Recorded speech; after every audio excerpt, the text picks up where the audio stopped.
Here it is, the final draft. The Poprika, the Poprika winter draft is upon us. So let's go around the room and introduce our usual contestants. To my left, we have Mr. Brian Martin. How you doing today, sir? I'm doing very great, thank you. Thanks for inviting me back on Poprika.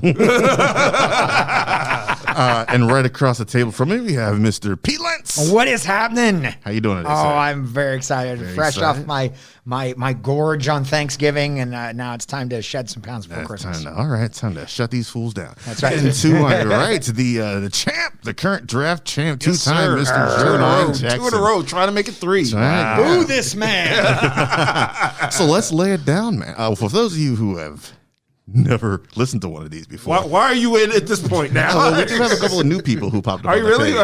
Get your life right. Gotta get their feet wet first. Backlog. You can go check out the old ones. Well, you got a couple weeks that you can check out all the old ones. What we do on this here show, on this draft show, is we decide our theme, this theme being 90s movies, and we will draft fantasy football style, much like you would you do if you were playing in a league at home, to see who can draft the best quote-unquote team of 90s movies, and we will leave it up to the Poprikans to vote, usually foolishly. So this being the last one, man, let's lay these stakes down. Everyone's got a couple of stakes here. Pete, let's start with you. You have the highest stakes of this whole thing. Right, because I've never won a single one. This is the last one, and you haven't won one yet. How are you feeling today? Well, if I get the number 1, I feel awesome. Okay. If I get any other number, I'm totally fucked. Okay, so you have a grand scheme for your first pick, and you have nothing for your next one. That's right. That's right. What I'm hearing. The rest All of the right. list is stupid, but my first pick is solid as shit. All right. That's So, it. Mr. Martin, you got some stakes in this thing too. Yeah. You've won one. Skin in the game, Yeah. You have to prove that wasn't a fluke. It was a fluke. I've got spoilers. It's a fluke. Also, we cannot let this man end up with the chalice and the gauntlet. Oh, no, true. that's dangerous. That's true. That is true. dangerous. That's what you're fighting The for. trophy room. The trophy. You could be holding the chalice with the gauntlet at some point. We could also, you guys remember when Armageddon came out and they had those character posters and it was like, he's doing it for love. He's doing it for money. He's doing it for honor. That's what we're doing right now. That's very much what it is. Jermon, you got some stakes, man. You won the last 2 in a row. Yes. No one has ever three-peated on this thing. Oh, wow. You could be the first cat to Wow. three-peat this And bad plus, boy. I do not want to carry that gauntlet over here. Yeah. You don't want to give it up, man. No. Yeah, it sits nice in the room, doesn't It it? really does. All right. Really ties the room together. Really, if you don't have a rug, man. Kind you of that gotta- feng shui, man. All right, then. So, our draft order will be dependent on what number we pick here. So let's go ahead and I'll get my number out and we will pass this on around the table. I don't like it, guys. And it appears that yours truly will be number 2. Oh, man.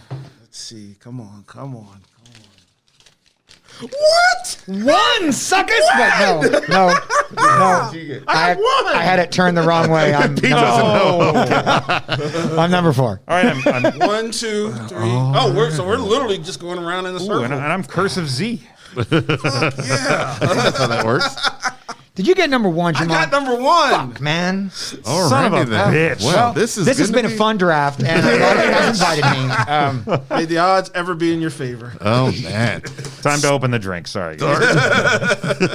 Starting with Mr. Jackson, myself, and then Brian, and then young Pete Lentz. Oh, boy. 4, man. Oh, my God. This is going to be interesting here. Woo. Okay, well, Let's start it off. let's start it off, man. We got 2 hours to get this bad boy on a Yes. rolling. Mr. Jackson, the floor, sir, is yours. This should come as absolutely no surprise. I'm just going Here to it comes. I'm just going to start right out the gate. Pulp Fiction. Pulp Fucking Fiction. Yep. Okay. All right. Pulp Fiction, taking it Oh yeah, you already know. right out the gate. Cool. All right. Tarantino's arguably one of his greatest films. I had it 3 on my list. Now, 5 on my list. Before we 5, okay, all right. Before we get into this, I'm still trying to understand the philosophy of the Brian Martin draft scheme. You only come with 20 movies, right? Oh, no. I've got a 74 movie deep list. So literally And every movie made every in the movie from the 90s. And just so you know, number 52, 3 ninjas, high noon at Mega Mountain. Wow. Just in case. That's not even. It's like the 4th fucking movie. If you get to that point, we are in bad shape. We are in bad shit. 2 more people showed up to the draft that I didn't know about. Yes. We're in the weeds. All right. No, I do show up with a top 10. Okay. And in the top 10, they're like, I've got like 3 options at each slot. Okay. So it's kind of a mix and match It's subdivided. thing. Yes. Okay. Oh, Old Subnet and Brian over here. Yeah, I got to take the bits from the host. All right. So, Mr. Jackson, Pulp Fiction, huh? Yes, absolutely. What is the best section of Pulp Fiction, would you say? Ooh, God, that's... Is it the Bruce Willis section? Is it your They're all pretty is it strong. your Samuel Jackson? Yeah, your I John think I Travolta? usually go to that first little sequence with Sam and Travolta where they're acquiring the briefcase, I guess. That whole sequence. Yeah, that movie starts off strong as fuck. Oh, Definitely lets you know very early on whether this movie's for you or not. Yeah, if you can't get to it within the first 5 to 10 minutes. For me, yes. Yeah. For my mother, no. Oh, what else is in there besides the Bruce Willis joint is like the bottom of the list for me. What, the wolf? Was the the wiener? What does yeah. they call Yeah. it? Yeah. Oh, John Travolta and Uma Thurman as well. Yeah, That's a pretty iconic That's scene. intense. For sure. That's all. What, Pete? What's your favorite portions of the Pulp Fiction? Well, it's not so much any one piece. I enjoy thinking about that movie in a linear structure, like taking the pieces out and thinking about which ones happen. Like, how does it happen chronologically? Where's the actual end of the film? Right. Like, I feel like the end of the film chronologically is, I believe, Zed's dead, baby, and the write-off. Yes. Chronologically speaking, that is the end of the movie. Yeah. And I like thinking of it in those terms, you know. So it's I really like the diner thing, the very first scene that sets it off. And they're having that quiet conversation, and she stands on the, any of you fucking pricks move! And I was like, yeah, okay. That's the coolest thing, Robert. Here we go. And just it sets such a tone that was so above and beyond any movie really that was out at the time. Just Right on. Brian, stood alone. if they recut it into a linear joint, would you still be as interested in watching it? No. Not at all. I mean, yeah, it's probably still good, but I mean, I think part of the novelty of it is the way it's cut together. It's like the same. I answer that question the same way as like somebody presenting me with a linear cut of Memento. Oh, God. And I'm like, the fuck would I want to watch this? Just him telling a story about Sammy Jenkins in a hotel for who knows how long. Yeah. No, I think that there is an artistry to the way it's presented to us. Flows. And, yeah, absolutely. And I think it ends, like, if it ended on Zed's Dead Baby, I think it's not as impactful an ending. Like, it's bookended with those scenes in the diner, regardless of whether it's linear or not. I mean, it's like the same with like Kill Bill, how that was told out of order. Because had you had ended with the actual chronological scene with her fighting Vivica A. Fox, like, why? It's like there's no oomph to it. Okay, that's fair enough. All right, then. So, first movie off the board, Pulp Fiction. It will go over to me now. I'm going to go ahead and take what is my number one on the list. I'm going to go ahead and get Jurassic Park. I knew that was going. Had a feeling about that. Yeah. That's 2 out of my top 5. Someone actually said, like, I made my list a couple days ago. I haven't had a chance to really get back to it since. That was the plan for today, but then work shat the bed. So I didn't get a chance to look it over. But Jurassic Park has always been number one. And when I announced the 90s movie, somebody in Poprika was like, whoever picked Jurassic Park first is getting my vote. And I was like, come on. I was like, everybody's going to be gunning for it. That was the first movie I put down. Like, it was number one on my list. Yep. I do, no question. yeah. Catering to that crowd, I knew that was going to be a major vote getter. And he still went with Pulp Fiction over it, huh? I had to, man. Okay. I just had to, just on principle. Because I think it's It's probably a one of the strongest movies out there. There's no shame in picking Pulp Fiction Yeah. first. No like, shame. I think that's for sure. I feel like when we look at everybody's number one pick for the first round, it's going to be like any one of these qualifies the best movie of that decade. Absolutely. I mean, Jurassic Park, you know what it's about. Yes. I think it is the end of the Spielberg magic. That is the last of the Spielberg Last of the- wonder and magic. of like Whimsy, classic Spielberg Yeah, I magic. mean, he still right? put Because- out Heat after that, 'cause, I which mean- we will be bringing up at some point, I assume, later on. in And this then, like, draft. I mean, like I mean, Schindler's List was that same year, right? Like, so yeah, Or so like next year. it was 93, I think, like Christmas of 93. So I mean, he Hell of a Christmas movie.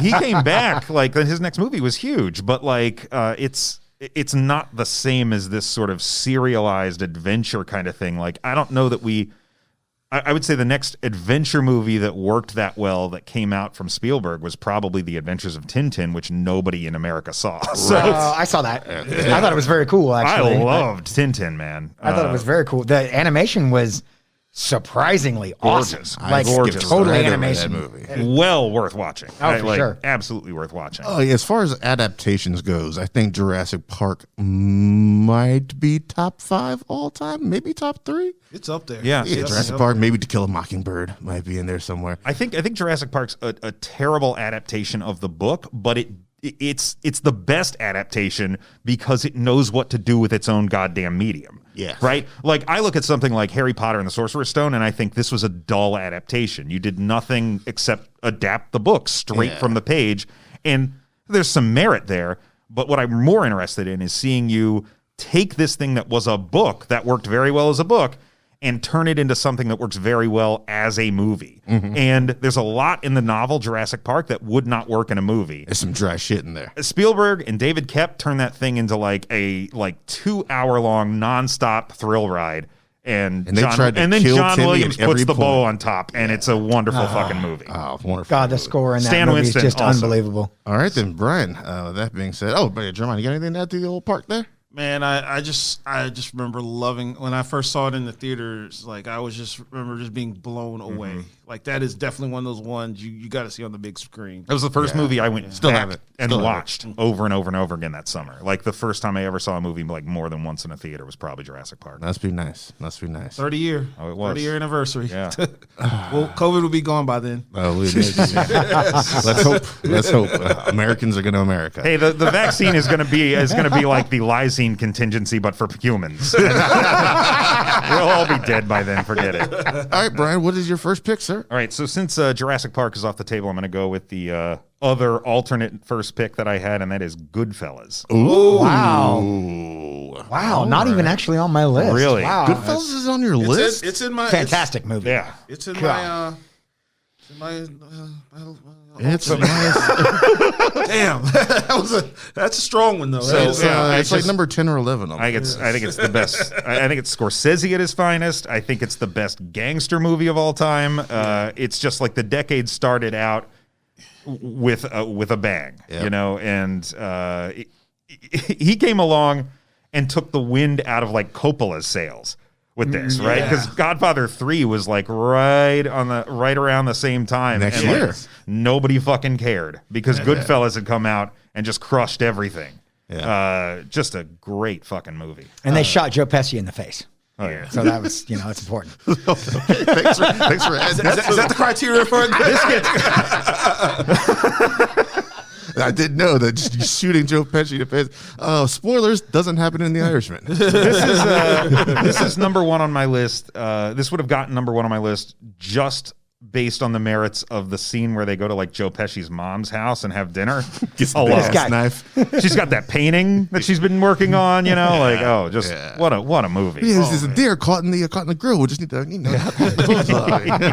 That's the one. That's the movie that Scorsese should have won the Oscar for. Oh, 100%. Exactly. I don't remember what won that year, but the Academy getting it wrong. I believe it was Dances Dances with with Wolves. Wolves. Oh, my yes, God. this is the first movie I ever walked out on. Not on my list. Nope. I'm gonna be honest. Dances with Wolves almost made my list. Actually, that It would not surprise me one bit, sir. wow, you shut up. How about that? All right, then. With that being said, Airlint. I can't believe this. Wow, did you say that went right over my head? And you seem surprised at something, which I'm having an idea what you're going to go. I feel like you I do can too. predict what I'm going to get here. I got two ideas. I can't believe it made it all the way around to me. The Matrix. Yep. Yep, there it is. That was my alternate number one. Actually. That's been my number one, just because all you fucks keep picking it and winning with it. So I'm like, I knew that was going early. Yeah, it's my number 4. I was like, I couldn't let the people know it was me. but it's what can be said that we haven't already said on the show several times about the Matrix. Yes, I mean, it's been drafted in multiple drafts. Yes. Somehow Jermon drafted it during the best TV show draft. And I don't know how, but he got it. the Matrix is a comedy. How'd you get that The again? judges ruled it because that relationship between Neo and Trinity is a fucking joke. Yeah. That's why. I did pick Neo in the last draft. Yeah. Yeah, you did. Yeah, no, the Oh no, Matrix- no! I picked John Wick. Yeah, John same Wick, guy. that's it, Same guy. Yeah, pretty much the same. But the Matrix, I feel like, along with movies like Pulp Fiction and Jurassic Park, was a game changer. Changed the way we looked at movies.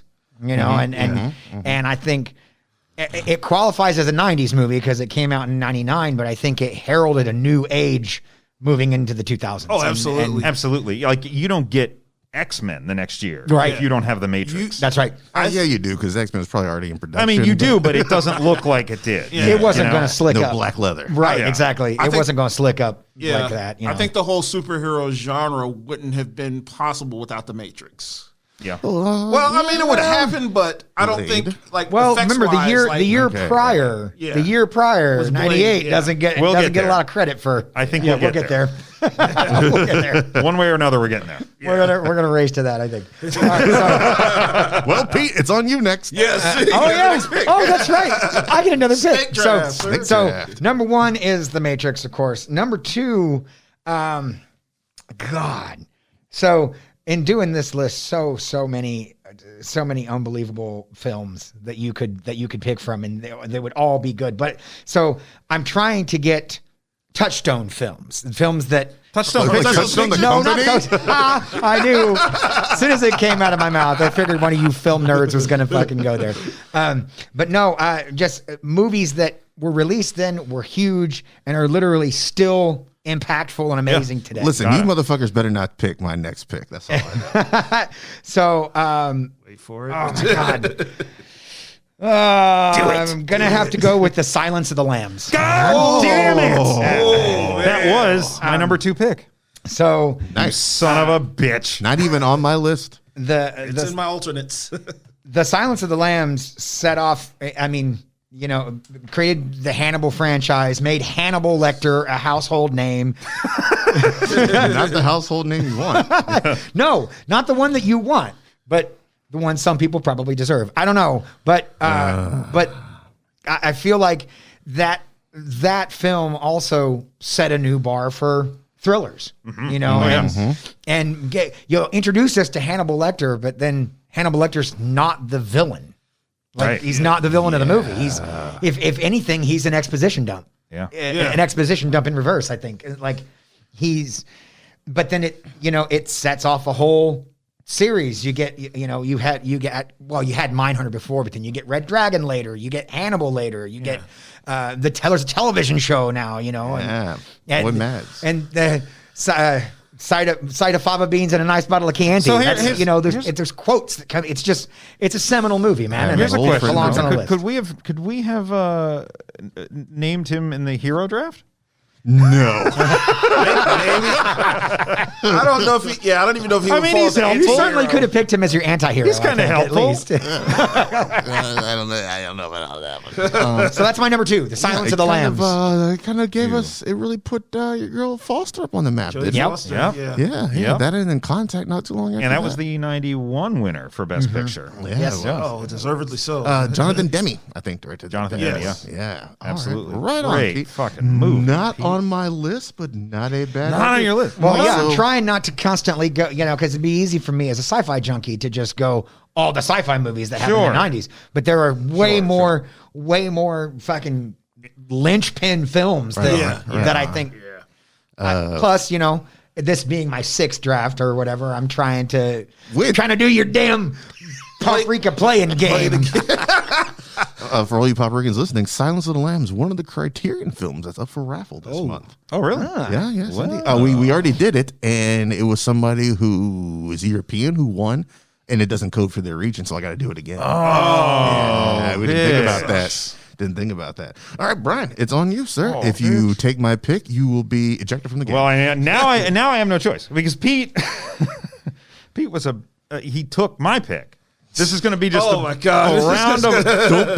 of buck passing. I don't know. Maybe this is not your pick. It probably is. I don't know. But my list is fucked now because Silence of the Lambs was my dark horse. 2 picks in. Good Lord. All right. I'm going to go with Terminator 2 Judgment Day. There it is. There it is. Hey, That was there it coming. is. That was number 2 on my list. But That is number 4 on my list. It was number 4 on my list too, but it just I needed I didn't know if I number could 2. stack. So whenever I make my drafts, I just make my first 4. One of these they're all good round 1 picks. I'm going to get one of these, and T2 is the last one of those. Are we going to talk about this again? For the 5th time. I think all that really needs to be said is at least we didn't experience Judgment Day in real life this month. Somehow. We dodged the bullet there. None of us are holding on to chain link fences as skeletons. We still got about a month left. Did you guys see there was some tweet from one of the people behind Terminator Dark Fate that was talking about the making of the movie, and he was like, Skynet's changed so much. It used to be back in the 90s, Skynet would knock on your door and suddenly the robots are taking over, but now we invite Skynet in because we got cell phones and stuff, and it's like, what? What the fuck are you talking about? That's why Dark Fate bombed. Oh, yeah, we didn't have tech in the 90s. Sure. But they're also not wrong. If he's the guy that was doing Dark Fate, didn't he just describe the plot of Genesis? The Genesis people could not be reached for comment. They don't want to be associated with it. I think the whole franchise needs a hard reboot. No, the whole franchise needs to be done forever. Right. Yeah. I think we got Terminator 1, Terminator 2, and that's it. That's all the movies you need. Stops at 2. Yeah, there are no Terminator movies after 1991 or whatever this is, 92. Nope, done, if you want to done. see a Terminator comedy movie, then you can watch Rise of the Machines, Terminator 3, which is pretty funny. Yeah, it's ridiculous. But I never saw it. Never saw it. no, it's played. Every single moment in that movie is played for laughs. Oh, Jesus Christ. Yeah. Well, you hate to see it. All right. Oh, T2, not a bad choice, sir. Back over to me. I'm going to take the number 2 off my list. Rita Hayworth and Shawshank Redemption. Yeah. Knew that was coming. Number 3 on my list. Number 3. Knew that was going to go fast. Yeah, man. Listen, I paid for that gauntlet, so it would be nice if it came back to me when it was all said and done. Oh, yes. The TNT's greatest movie. That shit is probably on right now as we speak. You are not wrong. I got a chance to check it out in theaters last year before the world ended. A little date with the girlfriend, and it was a nice time, man. When everyone makes fun of Morgan Freeman, this is the character they're making fun of. Yep. This is what they're referencing, that slow, measured speech, and all that good shit. When I met Andy Dufresne. Crawled through, a mile of shit and came out clean on the other side. That's like that. That is the classic seminal Morgan Freeman. I think Morgan Freeman is so loved in this movie that people forget that Tim Robbins is an absolute fucking animal all throughout this movie. He knocks out a part. Clancy Brown is just Clancy Brown is so great. Clancy Brown's the best. Who's the dude who's always fucking attacking Andy in the corners? Not William Sadler. Oh, no. Oh, God. Whatever that guy's name is, he's He's one of the federal agents in Rush Hour. Yes, Why do I he know is. that? Yes, I he don't. Well, Rush Hour is one of TBS's. Yeah, that's favorites. right. Yeah. I see it at work every It's the week. companion film to Shawshank. I see it somewhere every fucking week. But And now that the guy. next film in the spellbinding Shawshank series, Rush Hour. Directed by Brett Ratner. Don't forget. Directed by Brett Ratner. Well, let's bring it back to good directors here with Frank Darabont. Is this man. Darabont? It is Yeah, that is Darabont. There's Darabont. Darabont. Yeah, Yep. look, man, that dude, just an absolute animal. This is the first of his Stephen King joint. trilogy. Because he did The Mist. He did The Mist and he did Green Green Mile. Mile. Green Mile, that's right. I was forgetting Dude, about he's that done nothing but hits, man. My wife- Oh, he also, but The didn't he first also season do? of Walking Dead. But he also did that other movie with Anthony Hopkins in it. That was another. I think it was another Stephen King. Hearts in adaptation. Atlantis. Hearts in Atlantis. Yeah. What are you going to say about your wife, Pete? I was going to say, my wife actually said, when you were talking about adaptations, she had mentioned The Green Mile is probably one of the most faithful to, Oh, it is. to the Stephen King I adaptations. think there's like one moment in the movie that, like one moment in the book that's not in the movie, but like the rest of it's almost straight boosted from the book. Well, you know, I've told you, my wife and I are on that quest where she reads the book and then we watch the movie together, and then she talks about what's different and whatever. When we did The Green Mile, like we had the kids come watch it too, because it was like, this is I don't know, a family movie, but it's definitely a milestone film, right? Yeah. And so we had them all sit down around to watch it, and she was like, "Yeah, this is straight off the page. That's exactly how it happens." When you gonna let your kids watch Shawshank Redemption so they can see They that already I have. could be a friend to you? See, They've already seen that. They watched Shawshank, and I watched both chapters of It recently with my daughter, which she loved. Oh, yeah. She absolutely adored it. yeah, Kids love that. yeah. But Kids Shawshank- love that. Kids love It. It's great, fun family flick. Great family flick. But yeah, that's my number 2. Mr. Jackson, it is over to you, sir. Oh, right. I get the We got to keep this twofer. moving. Yes. Yeah, you get the twofer. Yeah. Let me go ahead and take off. Probably one. I would say this is probably the tail end of the studio's renaissance. The Lion King. Oh, wow. Good pick. Did not make my Fuck list. yeah. Really? My favorite. My favorite of the animated Disney films. Yep. Probably one of the greatest villains in movie history. That dude killed his brother and put a hit out on his nephew. I never really thought about it like that. Even watching the remake last year, I was like, when he threw Mufasa off that cliff, I was like, you raggedy bitch. you sad son of a bitch. You ain't shit. motherfucker. Who voices Scar? Jeremy Irons. It's Jeremy Irons. Irons. Yeah. Jeremy He's the one who Irons, came back. yeah. That's right. Well, no. In the live action. The live action, it was Chiwetel Ejiofor. That's Yeah, right. the only person who came Oh, that back for makes the a lot live of action one was James Earl Jones. Just Right, Jones. right. That's right. Yeah, man. Yeah, Lion King is. Oh my God, I that think is- it is towards the end of the Renaissance of the '90s. I think like Little Mermaid, depending on how old you are, kind of creeps in there. Yeah. Maybe Hunchback of Notre Dame. Nope. Oh, Little Mermaid was Nope. 89. So. Oh, so that was the beginning. This was the beginning. Yeah, it was like okay. after Lion King. Like the next movie after Lion King was Pocahontas. That was kind of when it kind of. And there are people there are people who were of a certain age when Pocahontas came out that have fond memories of that movie, but I was like old enough to know that this is not the best. I got to see that movie for free because my buddy was working at the theater that I still walked out. Oh, damn. Oh yeah. Yeah. I gotta listen to movies like that. I think Pocahontas sucks all of the balls. Pocahontas. It's terrible. It's just terrible. No, I but think- the Disney Renaissance runs from Little Mermaid through Lion King and includes Aladdin and Beauty and the Beast. For That's- sure. That's the 4 movies that comprise the Disney Renaissance. I totally agree. Right on. Hunchback. Right on. Actually, There you go. did Hunchback come out before Pocahontas? I think it did. I think it was maybe the Hunchback year was after, before- possibly. No, I think Hunchback was it? before Was it? Pocahontas. I think. And then shit went really off the rails. Yeah, Tarzan and all. Yeah, that's when it's. Tarzan. Yeah, that's when things got real. Show me. It was that Phil Collins. Here we go. Phil Yeah, it was all Collins. Phil Yeah, Collins. there Yeah. we go. All right. right. Which you would think I'd be all about, but I'm totally not. Yeah, well, it was the genesis of your hatred for Phil Collins. I see what you did there. What's your next pick, Mr. My next Jackson? pick. Genesis of Planet Forbidden. Go ahead, and get another. How can you be deaf with ears like that? Let's go ahead. Take, Sorry. We're gonna go ahead and take Fight Club off the board. It's something that amuses me the fact that Jamal couldn't even say that with a straight Oh my face. God. Fincher Yes. makes his first appearance Damn. ever, as far as I know, on a draft.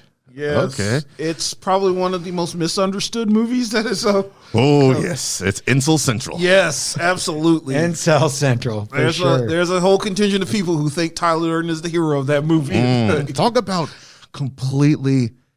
That might be like the number 2 most missed character in all of fiction. It's like Rorschach Yeah. and then Tyler Durden. Yeah. Well, they even touched upon that in the Watchmen series, how all those people follow Rorschach or whatever, like the white supremacist group. And it's like, And you missed the point. Like, It missed the point, and it also makes so much sense to me that Yeah. people would do that. Absolutely. Yeah, not just because it looks cool. Talk about some Fight Club, sir. Oh, man. Probably the best I've ever seen Ed Norton, even though, granted, Ed Norton is a very good actor. He's quite good. Yeah. I think he's all right. I mean, I've never seen what the big appeal is. 25th Hour. But also, I think it is the best. Primal Fear. Yeah. Primal Yes. Fear. Ooh, good one. Yeah. The God, North. that One episode of Stella.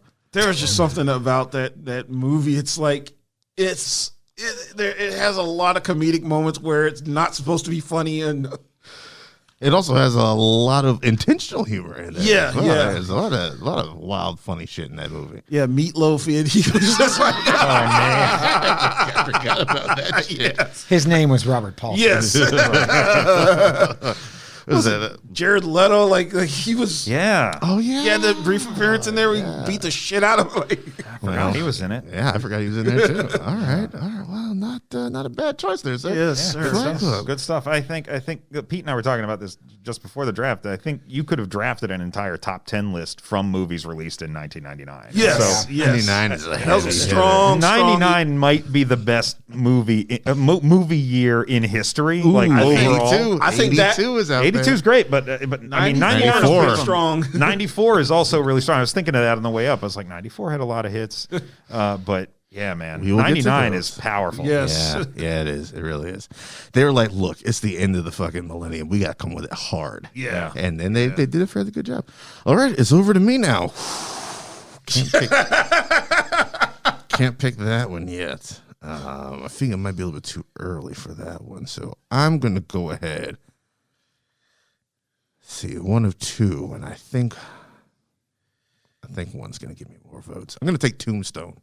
Good, Off the good list. call. Yeah. Good call. You know, I picked that movie once. Yes. I'm just saying. Once. Thank you for your input, Pete. What was it? That was during the sci-fi draft. I think. I know we didn't do a Western draft. No, that was the sci-fi draft. Yeah, I don't know if you know this, but Tombstone was actually a prequel to Cowboys and Aliens. Oh, you know that makes a lot of Yeah, sense. it makes a lot makes sense, right? Yeah. No, I picked that during the action movie draft. That's It's right. One of my favorite. Makes sense. And then people were like, Tombstone? I haven't seen Tombstone in probably a decade, maybe. I just watched it like a month ago. Of course you did. This fucking movie is tits, man. Yeah, listen, Tombstone is the dopeness. And you get the great Kurt Russell in there. You have what is like the second or third most beloved Val Kilmer role, I would say. I'm a Huckleberry. Yeah, and that line in particular is why I chose it, because I'm banking on everybody loving that I'm your Huckleberry line and giving me a little bit of love. You get to shoot an okay crowd. Bill Paxton in this joint? Mm-hmm. Yeah, a little bit of Bill Sam Paxton. Elliott? Yeah, I mean, obviously it's a Western. Sam Elliott's in there. Terry O'Quinn, Powers Booth. Yeah. You get Stephen Lang in that one. That movie is Yeah. stacked. Oh, wow. That movie's stacked with shit, I people. might Dana rewatch Delaney. that soon. Oh, shout out Dana Delaney. Look, man, that as far as I'm not a huge Westerns person, but that's like one of the musts, I think. That one and a couple others out there that if you're gonna watch them, if you want to get like the best of the genres, not just like John Wayne with the gut walking around over enunciating things, this is one of the ones that you go for. Oh, for sure. Yeah, and some good action in there as well. It's well worth the draft than the action draft. Oh, the OK Corral scene The OK alone Corral is scene like, that's damn. like the centerpiece of the movie. I think. Yeah. Like maybe the second act. Yeah. Well, it's the centerpiece of the second act, but it's also what sets off their retribution for they shoot Morgan, which is how they end up. They shoot Morgan and shoot Sam Elliott in the arm. That's what leads him to go It's all go escalation. hunt them down. Yeah, the last ride of White and his Immortals, I Yep. do believe is what Doc Holliday says. Hell's coming with me. Yeah, that's Kurt Russell, man. All right, Brian, what you got for your third pick, sir? Man, again, this is things got A little dodgy here, but I am gonna. Brian is on his heels 2 picks in. Looking like Cam Newton on the field. I am gonna go ahead and go with my Fincher pick, which was in the 3rd place slot before German came with his Fincher pick, and that is 7. Damn, I thought you were going to say Alien 3. Pardon me.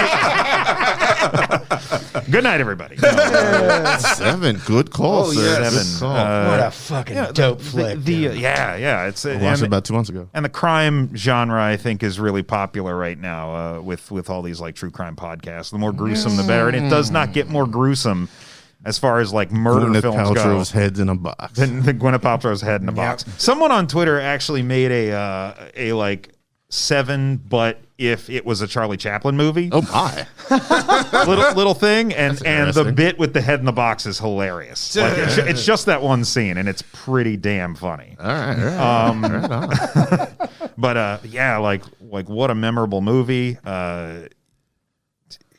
Kevin Spacey as the villain. Like, I think we can all agree that regardless of where Kevin Spacey is as far as our culture goes, seeing him as a sadistic murderer is probably still okay with everyone. It's on brand. Yeah, I can get Yeah, behind it's on that. brand. It makes sense. It makes sense. Yeah, and, just what a damn stylistically, just what a great movie. Yeah, I think that's the.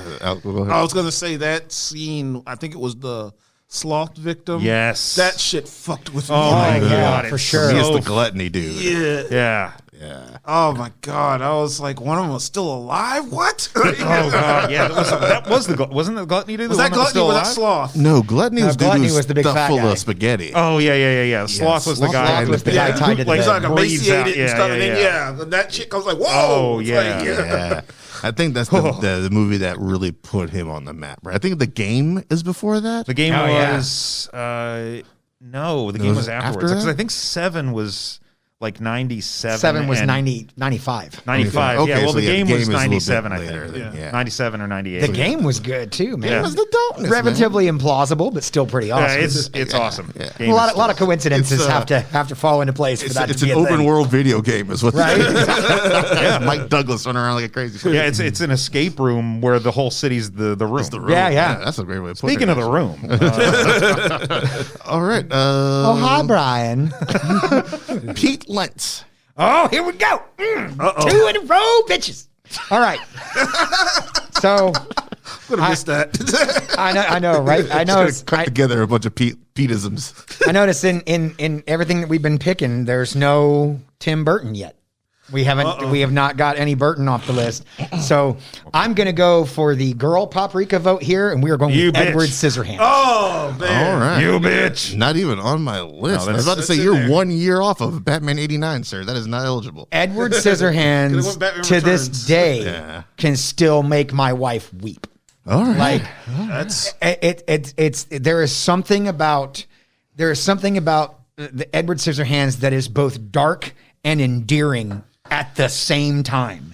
And there are very, very few movies I think that now Tim Burton is a master of creating movies like that. But I think there was, in 1990. Now this is the beginning of the genre here, or you could say this is the end of the 80s, like however you want to do it. But this was again, it was one of those as another first because you don't really see movies that are equal parts gothic horror, dark comedy, and Christmas film.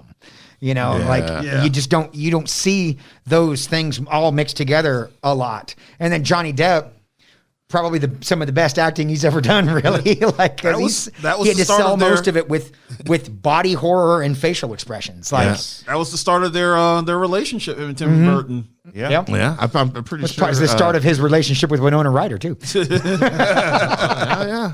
But you get Anthony Michael Hall in this movie. You get there's Winona Ryder. There's Diane Wiest. Shout out to Weez. Vincent Price. Vincent Price. Was it Alan Arkin was in there too? Yes, he was. Yes. Yeah, I haven't seen this movie. I saw it once, and I was like, "Yo, shit, ain't half bad," and I just never really got back to it again. Yeah, it's like this. It's this wonderful blend of gothic horror and pastel pastiche. Yeah. All right, dope. I'm gonna go ahead and coin that alliteration right now. Pastel pastiche. Old pastel pastiche Pete over here. I mean, I'm naming my next record that. That's what it's definitely in the top 3 Burton movies of all time. For sure. Easily. For Like sure. I don't think you'd find somebody who wouldn't put it in the top 3. And I think, and there are a couple Burton things I could put on this list, but I think if I had to choose one of them, That's this the would one. be. Yeah. You know, I agree with that. shout outs to some other notable things that may or may not make the Yeah, list, that's but a good Edward one. Scissorhands definitely is the hands down. That is the Burton film. Oh, to yeah. pick Oh, out. there you go. All right, then. Keeping that rolling there, Pete. What's your And next keeping joint? that rolling, okay. So now it's time to introduce. Okay, here we come. We talked about this. No, we it's talked not about it. this. Nope. It's too early. It's too early. I don't think it is. Now it's time to. I feel like I know what you guys are thinking, and I think you're totally wrong. Come on, baby. I tell you, it's his fifth pick. I'm Money telling on you, the it's table. Money on the table. It's his fifth pick. I think it's time to get some Coen brothers on this list. I told you, I still got damn one it, left. I damn still it. got a pick left. We're going with the Big Lebowski. Well Which you done, have sir. previously course. drafted before too, right? Didn't you draft Big Lebowski previously? I think I Somebody drafted did it in the for comedy comedy. draft. You did on the comedy, yeah. I drafted it in the comedy, but I will. I'll die on this hill. Big Lebowski is one of the Quotables greatest for comics, days. one of the greatest comedies I've ever seen. It's up there. It's definitely up there. Days and days and days of quotes.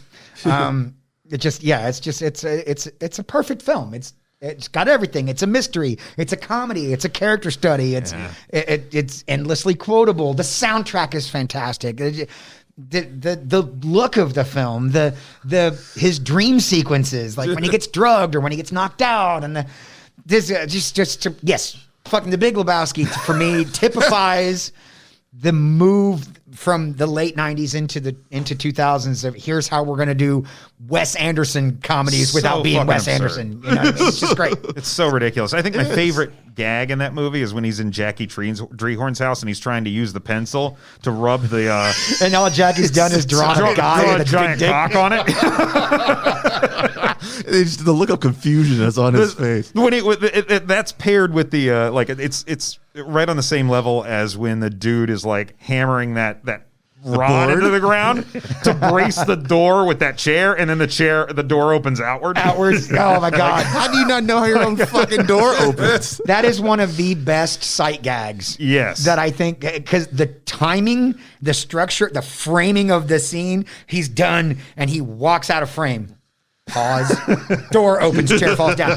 It's brilliant. It is so good. absolutely brilliant. And it's just, fuck yeah, So dude. The Big Yeah, Lebowski's my shit. I think it's just the. Go Oh on. no, I was going to say I am just forever grateful to that movie for the phrase "shut the fuck up, Donnie." Oh, Yeah, we Oh, never thought yeah. we'd get the mileage out of that. We did, did we? He, man, rode that shit. That to phrase the really wheels aged fell well. off. It aged well as shit.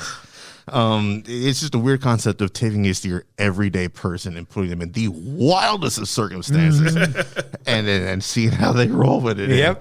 And why would you bring John Goodman into that whole scenario? You know what your crazy friends are apt to do. That's a horrible idea on his call. All right, it's over to you, Brian. All right. I'd like Again, to I'm doing remind you I'm yet doing again. way more reshuffling on this draft than I normally do. My top in 10 real is time. almost gone. Now Oh because of- yeah, I'm more or yeah. less decimated here. Like, I guess I got a couple of my top 10 left. yeah.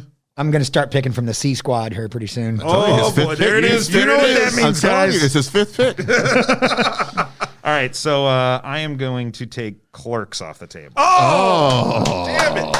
Damn it! just because they serve you I doesn't mean mean they they like like you. I do so under duress because this was Ever spit originally that gun to your head? this was originally down in like number 6 on my list, but I was Really? like, yeah, because I don't know. I mean, I think it's Kevin Smith's best movie. I think for us, it's aged well.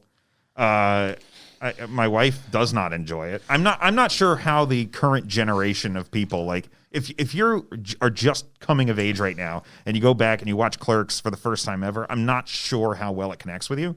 I think I'm not sure. I really don't know. I think it connects with you if you are about that like 17 to 19, 20. Because your whole crux of I that hope it movie does. is Dante not knowing what to do with his life. Yeah. And I think if you're at that point in your life, then that movie's going to connect with you regardless. It's funny and you understand where that character's coming from. No matter what generation it is, Yeah. that's your your era right there. I really hope it does, because despite my later misgivings about Kevin Smith's actual filmmaking capabilities, Clerks is, I think, an unmitigated triumph. Yes. Oh, yes. 100% agree. And of course, it gave us one of the greatest cartoons of all time. It did. Oh yeah, I'm almost more thankful for that than I am the movie itself. What if that Big B's out there again?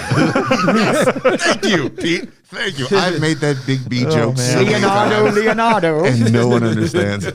What's your favorite part of Clerks there, John? Oh man, there's so much. I think the whole conversation about the Death Star, the independent contractors. Yeah, that's because like up to that point, it's like who talks about shit like that? But then like you think about it, it's like, wait a minute, I talk about shit like that all the time. Yeah, Like, yeah, like, that's a just conversation you have yeah, with your friends. just a random minutia of life, just. And also, the greatest song on the soundtrack is playing in the background. berserk. Yeah. I know that Chewbacca. Chewie, what a Wookiee. What a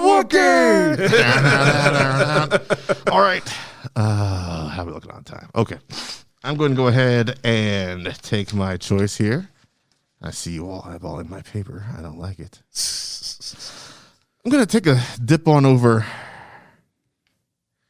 So this might be ill-advised, but I'm going to gamble. I'm going to take a dip on over to the horror side of things. Oh, yeah. There's good 90s horror.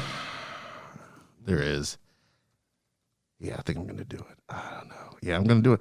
I'm going to go ahead and take Scream. Yeah, That was on my list. Yep. that made my list too. Yep. Good pick. It's a really good pick. It is. I mean, it completely re-energized Wes Craven's career. Oh yeah. Because he was stuck doing, Freddy 132 by that point, or whatever. Prior case to it that, may I be. think the last one he did was Vampire in Vampire. Brooklyn. But Vampire in Brooklyn, yeah. yeah. Shout out to Eddie Murphy. But yeah, this brought him back in a big bad way. I mean, it completely subverted expectations with killing off a named person in the beginning of the movie. I mean, I'm not sure which came first, that or executive decision. Executive decision, he gets more screen time. And then you're off to the races after that. I mean, David Arquette is just doing what David Arquette does. He kind of brought Courtney Cox to the forefront, because if you weren't watching TV, then you knew about her from Ace Ventura and from Scream. And that one Bruce Springsteen video. And that one Bruce Springsteen video. And yeah, it's just a solid Matthew Lillard, just all out Matthew Lillard, because he doesn't know how to act. He's just Matthew Lillard in everything he does. Just all the time. Yeah. It's great. It's quotable, man. It kicked off a brand new franchise that is still going to this day. We're getting a Scream reboot next year. And Johnny Depp. I mean, Skeet Ulrich. Yeah, I think he's on Riverdale. He is. Okay, yeah, he plays Forsyth Pendleton Jones II. What? Is that Did you show pull still that out of going? your ass, or is that a No, real that's guy? Jughead's dad. Jughead's name is Forsyth Pendleton My Jones God. III. Oh, wow. That's a good trivia question right there. Yeah, it is. Yeah, that's Forsyth Pendleton Jones. I'm That's going the to take beginning of my round two of- I'm going to take my test your might chalice and leave, gentlemen. I think we just had our might tested just now. well done. Fair enough. Yeah, do you guys have anything extra to add to Scream there? I remember watching it and thinking like everyone at school was just going on and on about how scary it was, and I went and watched it and I was like, this was a satire. It wasn't like a horror film, but like it's again, I guess if you're steeped in that stuff, there's a lot.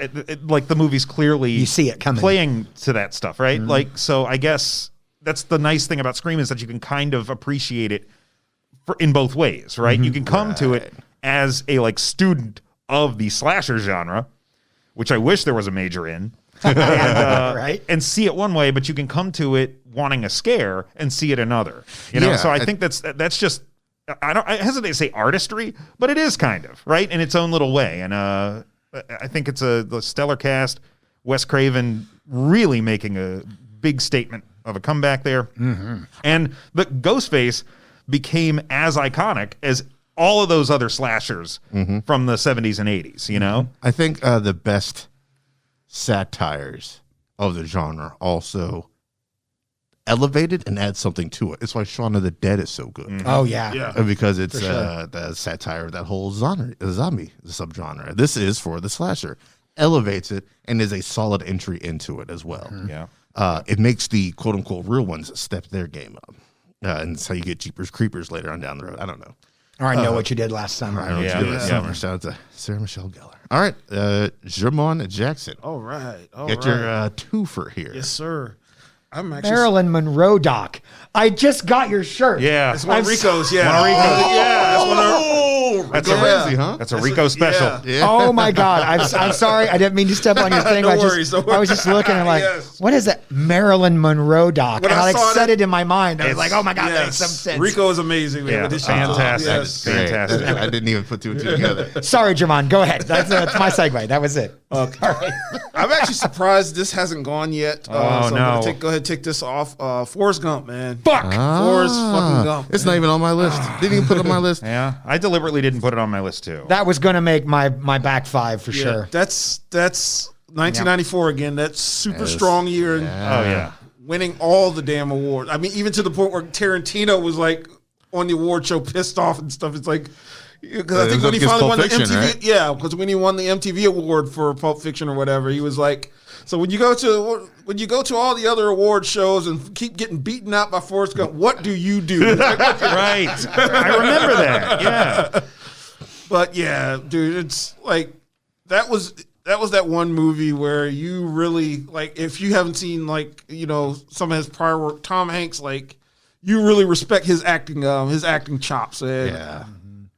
Yeah. It's one of those movies that's almost too syrupy sweet. yeah, at times, yes. Yeah. Yeah. I love how everybody thinks it's a Spielberg movie. It's not. No, it's a Meckus. It's a Meckus. It's Bobby I Z. can understand how people could, you know, make that mistake though, because Yeah. it definitely Yeah. has that Spielberg quality Especially to it. nowadays, Yeah, right? Like, yeah. like looking back at it and knowing what Spielberg's oeuvre looked like over the next decade with things like The Terminal, but like things that were a little bit more sentimental and maybe historically driven. Like it makes more sense to kind of think that. And Spielberg and Zemeckis came from the same place, really. You know, Zemeckis worked with Spielberg a lot, so I Yeah. think that it's not a stretch, but it's wrong. Can we talk too about how Alan Silvestri comes harder on that movie than I think he's ever? Alan Silvestri Yeah. gets you deep into your shit when you're listening Oh to my that God! score. Yeah, Yeah, like, wow. I mean that theme, that theme, could like be its own single. Like you could release that as an instrumental single and it would play as a pop song. Theme Like, of Feather. yeah, right. And so many Alan Silvestri like stitches that, just like you said about Williams with Jurassic Park. Right. Like Silvestri stitches that movie together, Yes, man. Like absolutely. There's so many themes in that movie And I that are think just amazing. I think it's the Silvestri score that makes it just a little too syrupy sweet to me. It's because he was just almost too damn good on that score. Well, I It's think- like, okay, we get it. Well, I man. think they paired a really saccharine sweet score with a really retrospective, earnest character. a retrospective of 40 years of music. Yeah. Like it's one of the only soundtracks. Album is That soundtrack's one of the Unreal. best-selling soundtrack albums of all time. It's also one of the only soundtracks I've ever seen that at the time was a double disc set. Yeah. And they released the whole thing. There's only, I think, off the original, there's only 2 songs missing. I think "Running on Empty" is missing, Yep. and there was "Volunteers" was on there. There was another song that I remember specifically from the movie not being on the soundtrack, Yeah. and there was some legal issues or something like that. But still, 2-disc soundtrack with the entire Forrest Gump suite at the beginning of it, Yep. and then the other the And 50 songs and 60 and the songs. Forrest Gump soundtrack was essentially like one of those CDs you'd see hawked on TV late at night, where Right. they're like, oh, it's got all the hits. Listen, sitting on the dock. What's the best scene in Forrest Gump, Javon? Oh, damn. That's the thing. That's the tough question. Yeah. I would probably have to say the introduction of Bubble Gump when he's like going through all the shrimp All the stuff. shrimps. Yes. Yeah, that's my man has shrimp recipes for days. Yeah, fried, boiled, just like shrimp and potatoes. Shrimp, like it's just, But I love it that he gets to the one scene and he gets to the that's about it. That's about it.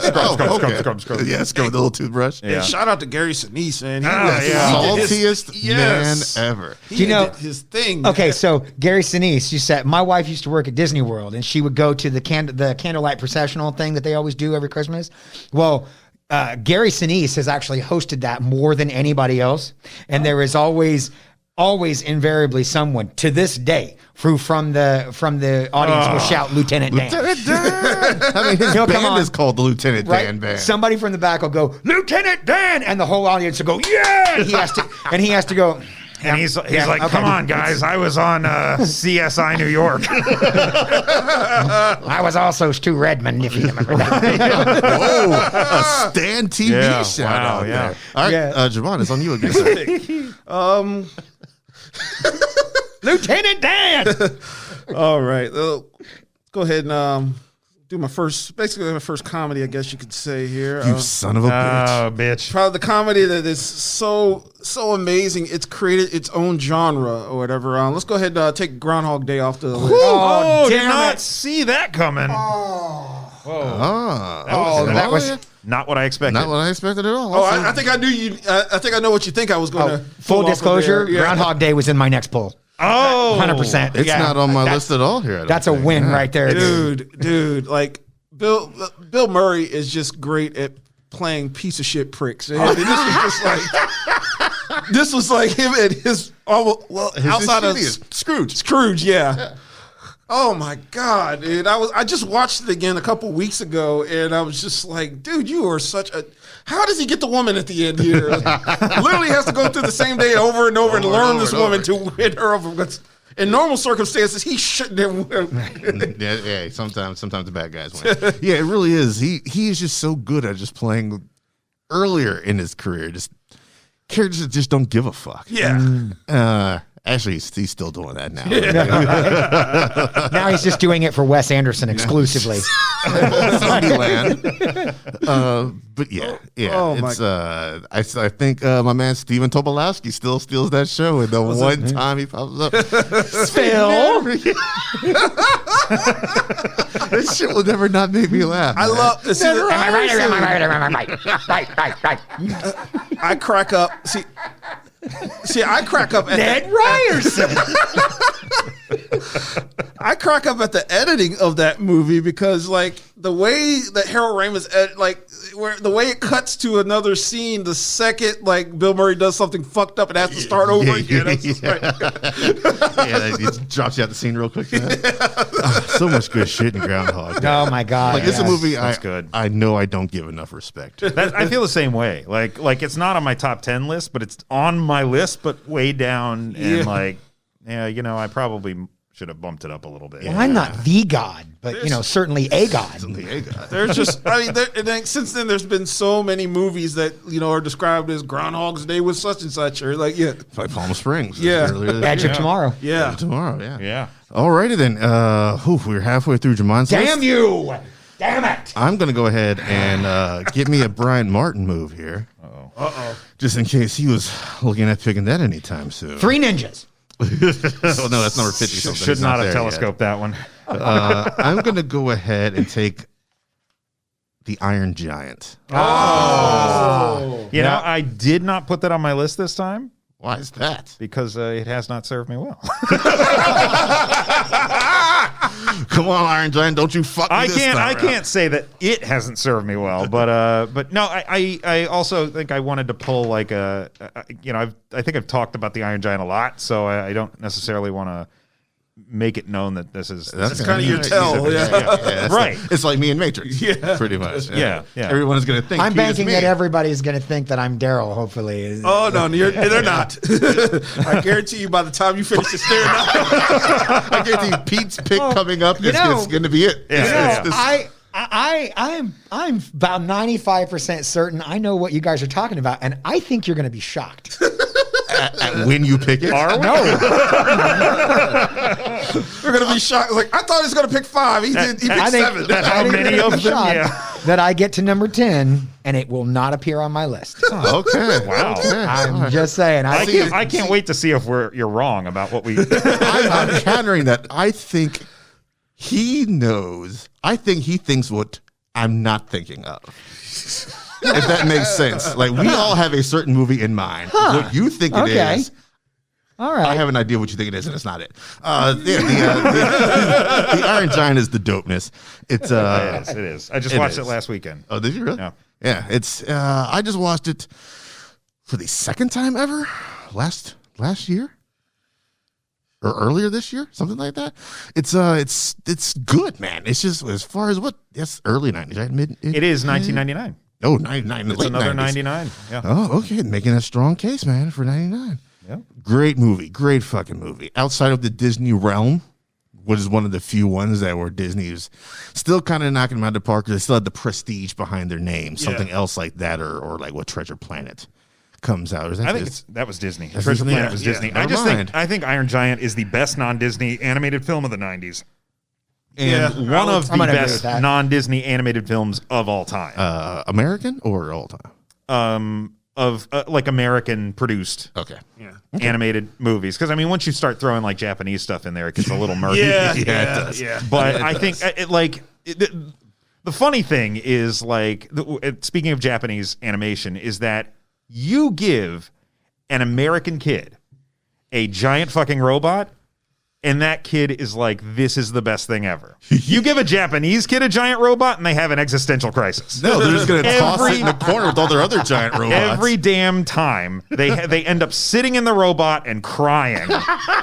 Shinji! You have watched too much Evangelion and Yeah. Gundam Wing, I think. No such thing as too much That's it. Evangelion. All right, That's it. let's keep it moving. We're a little bit behind schedule. Brian, what is your next pick? All right. I too am going to go into the sort of suspense horror genre. I'm also I don't going to think keep this is it. what the Iron Giant was. I'm going to keep it 99. I'm going to keep it. Speaking of Iron Giant, I'm going to keep it about single moms. I've said repeatedly. I've said before that 99, the summer 99 was the summer of the hot single mom. Mm-hmm. You had Phantom Menace. Shout out to Speech Cycle. You had the Iron Giant. You also had the Sixth Sense. Tony Oh, Collette. there there it you go. is. There you go. Tony Collette. I knew that was Oh, going. Tony Collette. Yeah, Oh, my God. Tony Collette, Six Senses. Oh, how nummy is she in that movie? Nom, nom, nom, nom, nom. That scene where she's trying to get ready for work as she's walking around the house with the fucking top flopping open. Oh, my God. That's just what we There's something gorgeous about the way you just said top flopping. I never noticed There's so that. much happening. Top flopping open. Flopping open. Oh, my God. one classic Petism every draft, and we hit it at 1 hour on the dot. We need that. We need that in the Poprika store. There needs to be like a robe, a bathrobe with no like belt tie on it, and on the back the words "top flopping open" with the Pete Lentz attribution beneath it. Oh God! Oh, that's great. Man, this is a late Entry into the game. entry for like one of the best moments. Anyway, The Sixth Sense. Yeah, I mean, like, regardless of misgivings about Shyamalan and what his history ended up looking like down the road, there is no denying that The Sixth Sense delivered on everything. It was huge, and it deserved it. It was, I mean, the little bastard. What's his name? Haley Haley Joel Osment, who was also in Forrest Gump. Yes. Haley Joel Osment is like just unnaturally good in that movie, and Tony Collette is fantastic. Top flopping. Bruce Willis delivers. It's The last time he delivered. yeah. Even Donnie Wahlberg put in a pretty decent performance. And I mean, don't say even Donnie Wahlberg. Like, Donnie Wahlberg doesn't do good work, sir. I mean, Donnie I'm not Wahlberg saying- is better actor than Mark Wahlberg. he surprised. is. Well, at the That's time, he true, surprised yeah. the hell out of me. Like, Remember- He's fucking crazy. Donnie Wahlberg is also in Dreamcatcher, which sucks all of the balls. Oh, so, Duddits. Yeah. Duddits. I did it. You know, like, nope, Yeah. nope. Terrible. But when we were when Sixth Sense was playing at our movie theater, one of the projectionists had written on the whiteboard where you write the show times next to it, like The Sixth Sense starring Bruce Hair Plugs Willis. He says, someone, like, it wasn't him that did that. Yeah. You know, Sixth Sense, actually, I got, because, you know, when it came out, it was the big thing, don't spoil the ending, right? And of course, it became a touchstone to have the ending spoiled, or that everybody knew, everybody knew, right? I got to, because I showed it to my kids, and I got to watch what it looks like when they don't know. That's When always someone that crazy. doesn't know, and they get to find out, like you can see my son starts leaning forward as he's putting it together, and like, What? That's great. It is Oh my always fun God. to see that. Like that happened the first time I sat down with Jacqueline to watch Planet of the Apes. Planet of the fucking Apes. She was like, "Holy shit!" She got to the end. I was like, "I didn't realize like it's on the goddamn DVD cover." And then I was able to watch Psycho with a friend of mine that had never seen that and did not know how it ended. And that was something. Oh, yeah. Okay. Wow. Because it's like you're almost born with that information embedded in your head. So yeah, I bet that was delightful. All Yeah, right. that was fun. Pete, your fifth pick and halfway through this list. Sweet. All right. So I cannot get this back another round without taking this off the board. Here it is. Here it is. I called it fifth pick. I'm going to go with Blade. Okay. All right. I was wrong, fellas. I was wrong. Number 8 pick for me. Not even on my list. Oh, really? No. Really? This wasn't on your list? Nope. I forgot all about it, to be honest with you. We alluded to it, I think, in round 1. Yeah, right? just a little bit ago, This is yeah. definitely coming back. Like when you alluded to it, I was in my head, I was like, God damn it, I forgot Blade. But I can't let it. I can't let the '90s draft go without Blade. Blade gave us the MCU. The MCU. Yes. Like we owe. If you are a fan of superhero movies, you owe this film. Yes. You owe Blade. You put some respect on his name. You owe him. Tax-free hands. Yes. But that's and say what you will about its sequels or whatever, but the very first one is absolute dopeness, and I will watch it whenever it is on. I don't care. Fucking Blade is the bomb. Yeah. Blade is the bomb. Oh yeah, I love. That was one of those ones. Like granted the effects don't hold up as well in today's standards, but I was still blown away. Still blown away. It is top 5 or 10 best opening scenes. Oh yes, absolutely. yeah. That rave, yeah. That rave is the wild business. And when the guy goes like this and the lights come on and you see bloodbath written in the blood and Yeah. stuff, that is unsettling. Like still, there's something about the lettering and the way it's written and that he opens his mouth and you can see the fangs. There's like, oh, this is where we're going. And then Blade comes and fucking represents on all of them. It's like, yes, this movie is awesome. And Blade is just great. I love that scene when he's in the hospital fighting, and I think it was the cops, whoever, start shooting at him or whatever. And he's just Motherfucker, you out of your damn mind.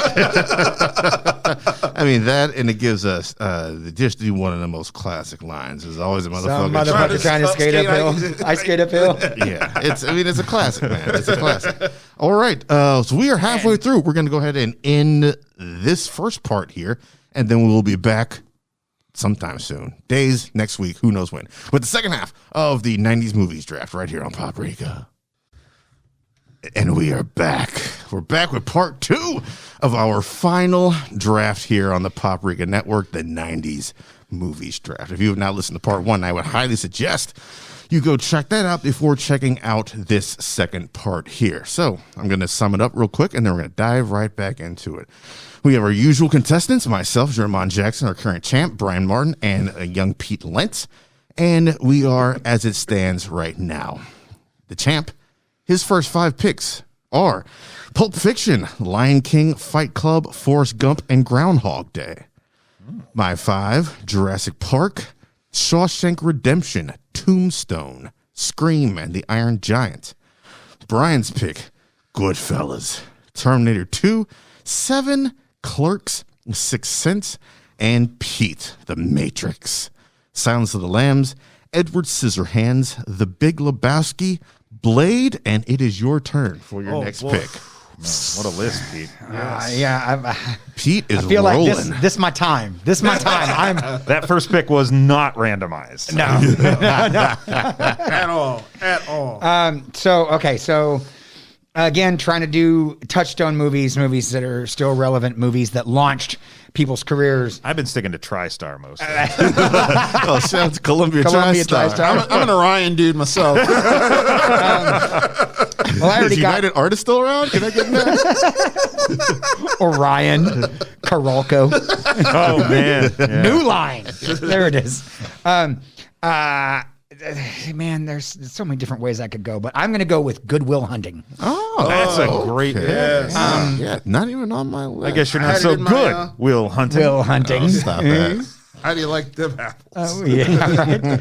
So Good Will Hunting is one of those movies. You know, like a lot of people, I think back then, I got kind of dragged into this kicking and screaming because I didn't really. I remember seeing the trailer for it and not really knowing what to expect. And Matt Damon was an asshole, and Ben Affleck was an asshole, but Robin Williams is in this, so that must be cool, right? And then we get the Minnie Driver. Minnie Driver was cool. really big in the 90s. Yeah. And then I remember watching it and going, "Oh my god! Like there is real fucking pathos in this movie, man. Like you know, and the Robin Williams coming to battle, like being funny, but then coming to battle, like." Good Will Hunting is my number one example for comedic actors can always outact dramatic actors. It's also it's also a good example of like bad therapists because he goes into way too much personal information about himself in those sessions. Right. Yeah, I got this rash. Right, but the weird thing about it in the script is that it's his delve into his own personal demons and personal life that is ultimately what draws that out of Will. Yeah, because Will's an incredibly guarded. He wants to be a badass all the time. Mm-hmm. But badasses apparently can't be experimental mathematicians. So he has to downplay that the whole time. And just so much about that movie is just great. Plus, I mean, it was the ascension of the Affleck Damon. Mm-hmm. Like, still my favorite Oscar acceptance speech is Affleck and Damon. Yeah, what winning screenplay for Good Will Hunting. How did it go?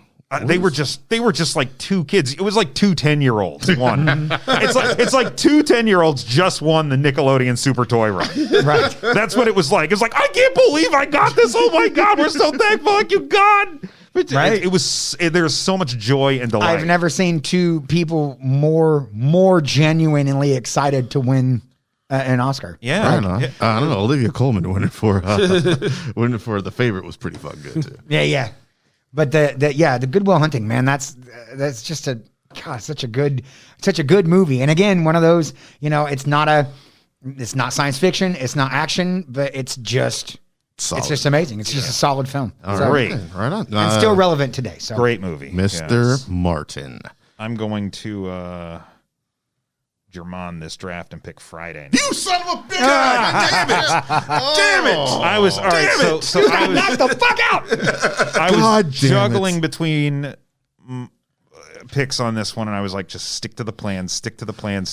So Friday was my number 6 pick, and it remains. The whole time Pete's talking about Good Will Hunting, I'm like, Am I gonna go Friday? I was definitely leaning towards that on my next pick too. Yeah, because I was like, I gotta steal it before German gets it. Ooh, I draft before German. I got him. Nope.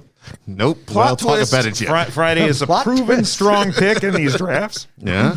Absolutely. And it's a great comedy film. Fuck. I was literally just thinking about that movie last night because the fight was on or whatever. And what's it, dude? The former NBA player Nate Robinson got knocked the fuck out. Great example. Yeah. I woke up to all that on Facebook and I'm like, who the fuck is this? The internet was swift, man. Yeah. First of all, you had Jake Paul, who is just. He's only the internet. Like that's the only way anybody would know him. And it's just like, what an absurd fucking thing to happen. We needed that in 2020, but anyway. We really did. But, Friday. Anyway, I think we talked previously on like the comedy draft about how like a lot of comedies don't hold up and don't stand test of time. And at the worst, they're just viewed through a modern lens and like, this is actually pretty terrible. And Friday, I think, escapes that largely. I think while it remains a 90s movie, and I don't think there's any escaping that, it seems to me to be one of those timeless comedies that any generation could probably sit down to and enjoy. Oh, yeah. Yeah. I mean, there's nothing super contemporary about that movie. It's just two dudes on a fucking Friday getting into some neighborhood shenanigans. And that's timeless. Much like Clerks, it was one of those movies I saw because I was working at a movie theater and people were like, no, you don't understand. You have to see this. Yeah. And I was just handed the VHS copy by somebody one day, and then that was it. That was it. We were off to the races. I didn't give it back to that person until I watched it like 3 times. It gave us Chris Tucker to the world. Yeah. I mean, we'd already been introduced to Ice Cube through Boys in the Hood. Yeah. And we do not get Friday without Boys in the Hood. Because I don't know that we necessarily thought Ice Cube was going to be very funny in this either. You know, he played a good straight man to Chris Tucker. Yeah, I mean, he's the perfect man. straight man. You know, he really is. Like, yeah, who's the better straight man? Craig and Friday or Dante and Clerks? Oh, damn.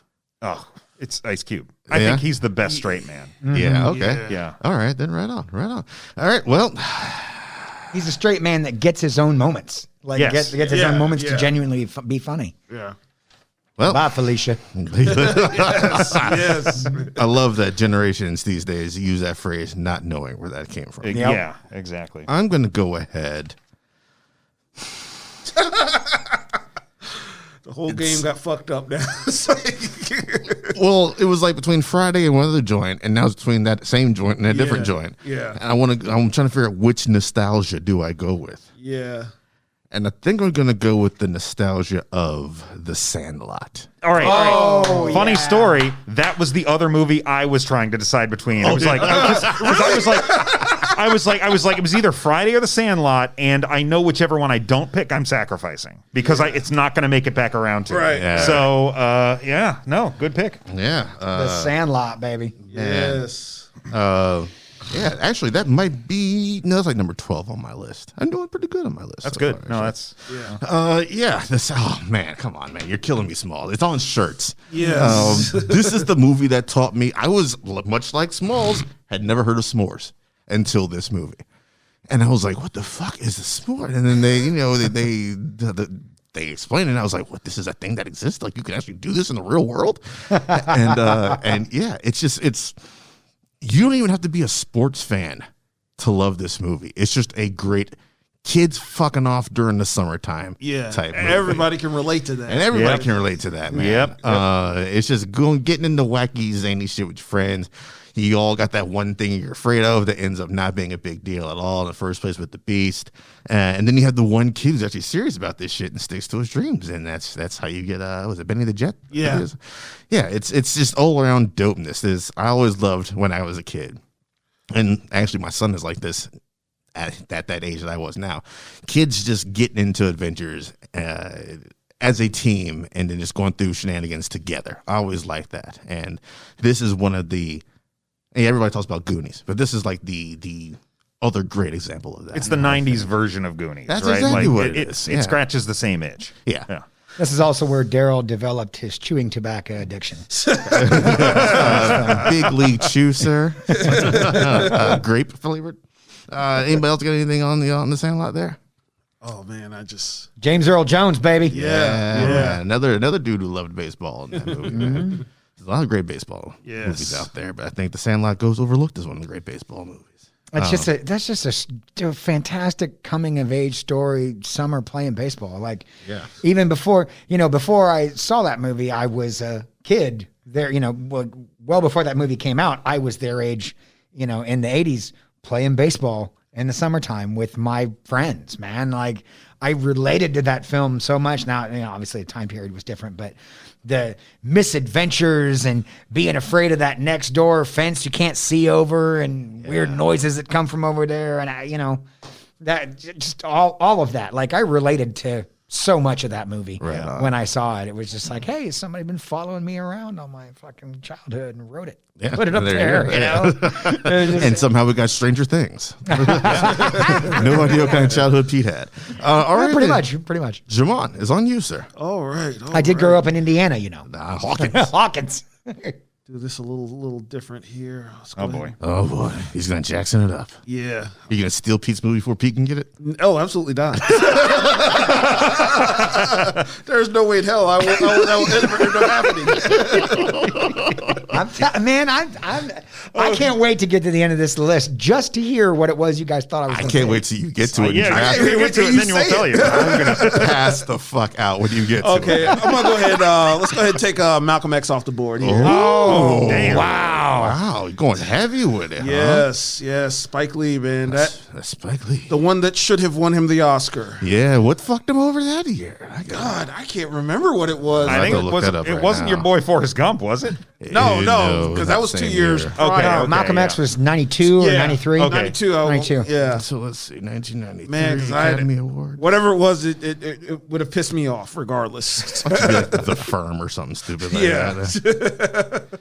But good God, man, I was like that was that role like for Denzel. That was the one. If you didn't notice him by then, god damn, like Okay. Yeah. Yeah. Yeah. Wow, dude. that Yeah, shit, man. I mean, that didn't put Denzel on the map. I feel like maybe Glory might have done He was that. kind of already out there. I think He it was, was he was like- established pretty well by Yeah, then, like but Glory, Philadelphia. and Devil in the Blue Dress, maybe. Yeah. yeah.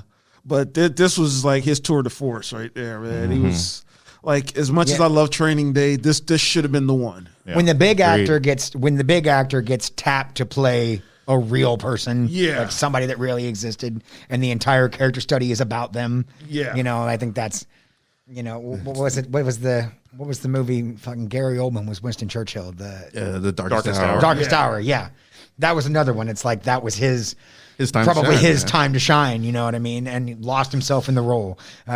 What's it? Russell Crowe when he played Roger Man? Ailes in Cinderella Man. Really? No. That's based off a real person. Though. When he was, It is. It is. Yeah, but I'm But he was talking about about the, Bombshell. What was it? It the wasn't loudest Bombshell. voice, or the loudest voice in the room. Isn't that what it's called? What Or are you talking about? the miniseries where Yeah. where Okay. he played Roger Ailes from Fox. Okay. Yeah. And lost himself in the role, man. Like Russell Crowe disappeared, and that was Roger Ailes being awful. Roger You know what I Ailes mean? throwing phones at people in hotels. right? But yeah, when that big actor gets that role, and I think that was that for Denzel Washington. I thought that movie was absolutely fantastic. And I think that kind of sparked that whole like craze, I guess, during that time for those biopics or people playing those like big historical characters. sure. And, Yeah, it's a double VHS. Ain't it? That's not a short movie. I know. It's a long movie. I went It's a to. long movie. I remember going to see that in the theater. Now, going to see that in the theater in the early '90s as a white kid by myself, like it was. Then the entire theater was full of black people that were looking at me like, "What are you doing in here?" And I'm like, "I like this story." You know, Excuse me, sir. I am here, White boy.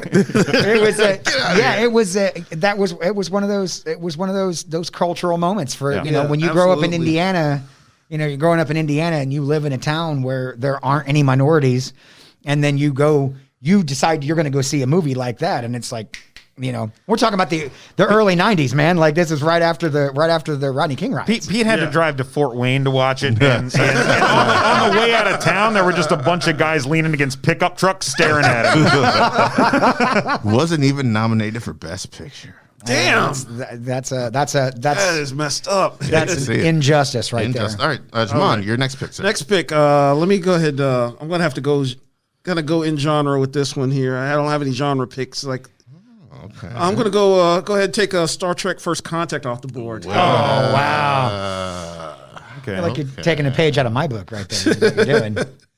Star Trek First Contact. We just talked about that. What did we just talk about that? Or mentioned it. Maybe on the last Chooser on Avenger. think I think so, we yes. talked about it on the last November's Choose on Chooser on Adventure, Avenger. Yeah. Easily one of the best of the next generation films. The best. The best. There's no question. It's not even a close contest. yes, No. yes. Unless you count the series finale of the show.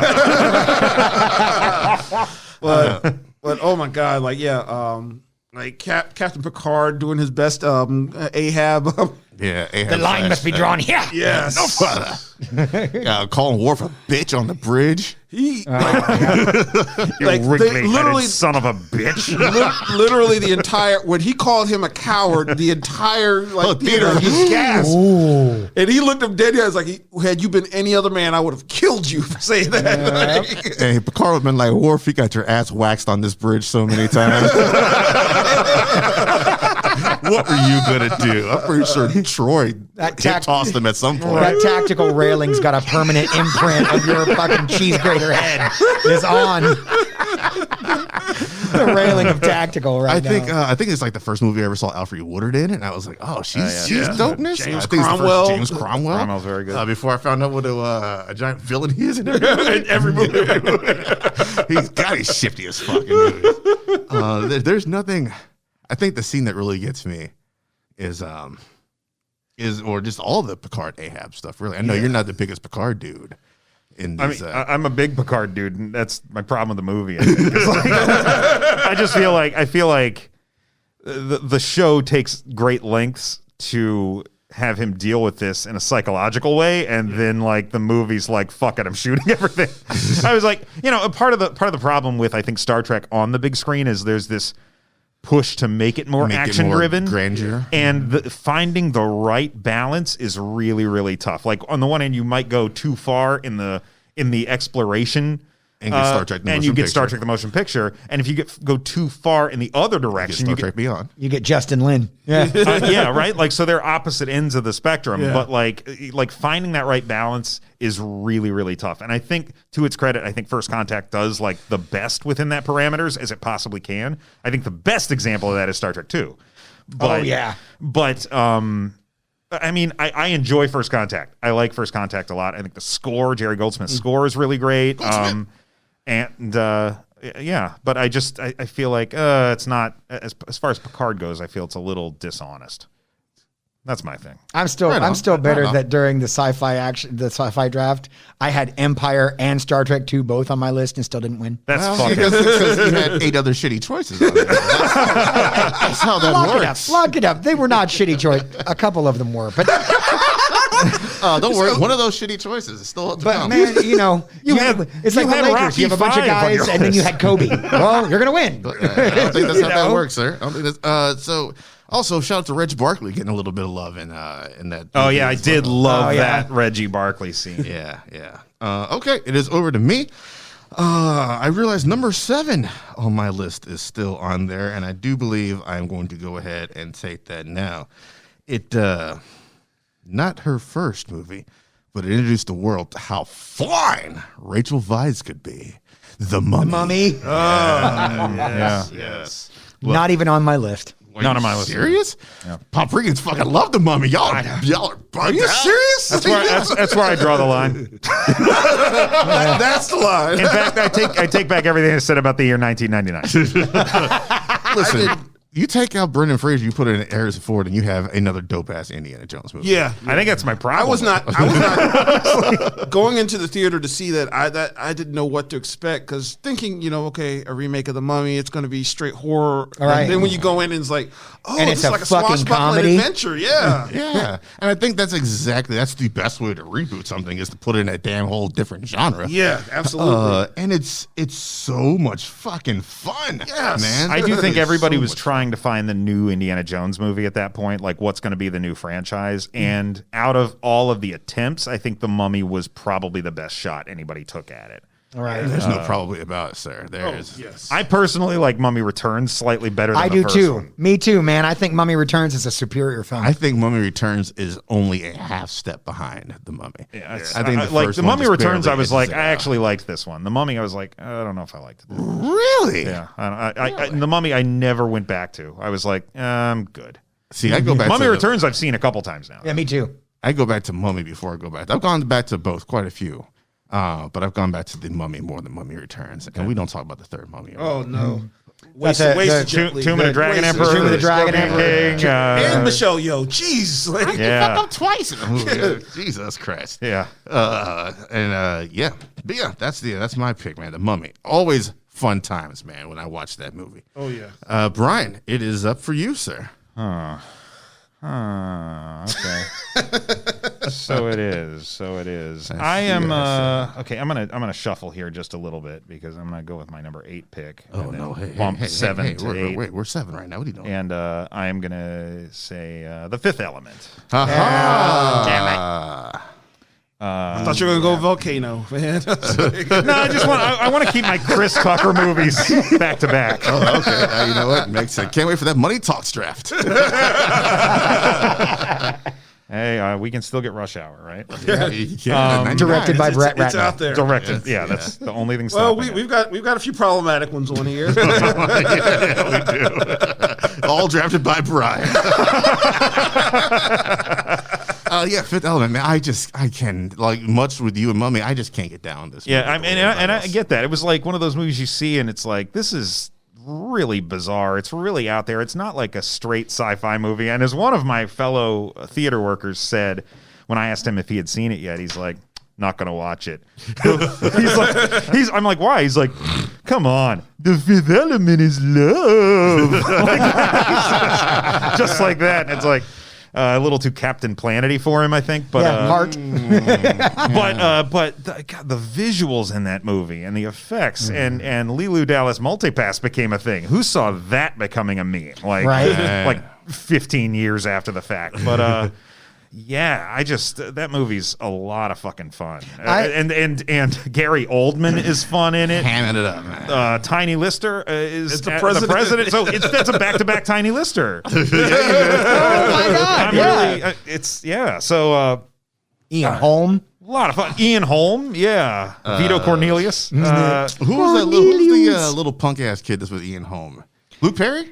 No, he's at the beginning. No, Perry's Luke at the Perry's beginning with Luke Perry's with the archaeologist. the archaeologist at the beginning. For me, it's Chris Tucker that ruins the movie for me. See, Ruby that's the Rod thing. is so fucking annoying. Ruby Rod is I don't know what possesses you to do that in the middle of your sci-fi movie. And the first time I watched it, I was like, what? And the second time I watched it, I was like, okay. And then the third time I watched it, I was like, have we gotten to the Ruby Rod stuff yet? Because it is fucking bonkers.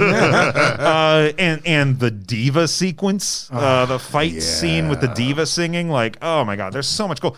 There's a lot of cool stuff in that movie. And I like the fact that it's just completely bizarre and off the rails. And even if you've seen it a couple times, there's going to be things in there that you're like, shit, I forgot about that. That's weird as fuck. I think they tried that same tone of weirdness with Valerian.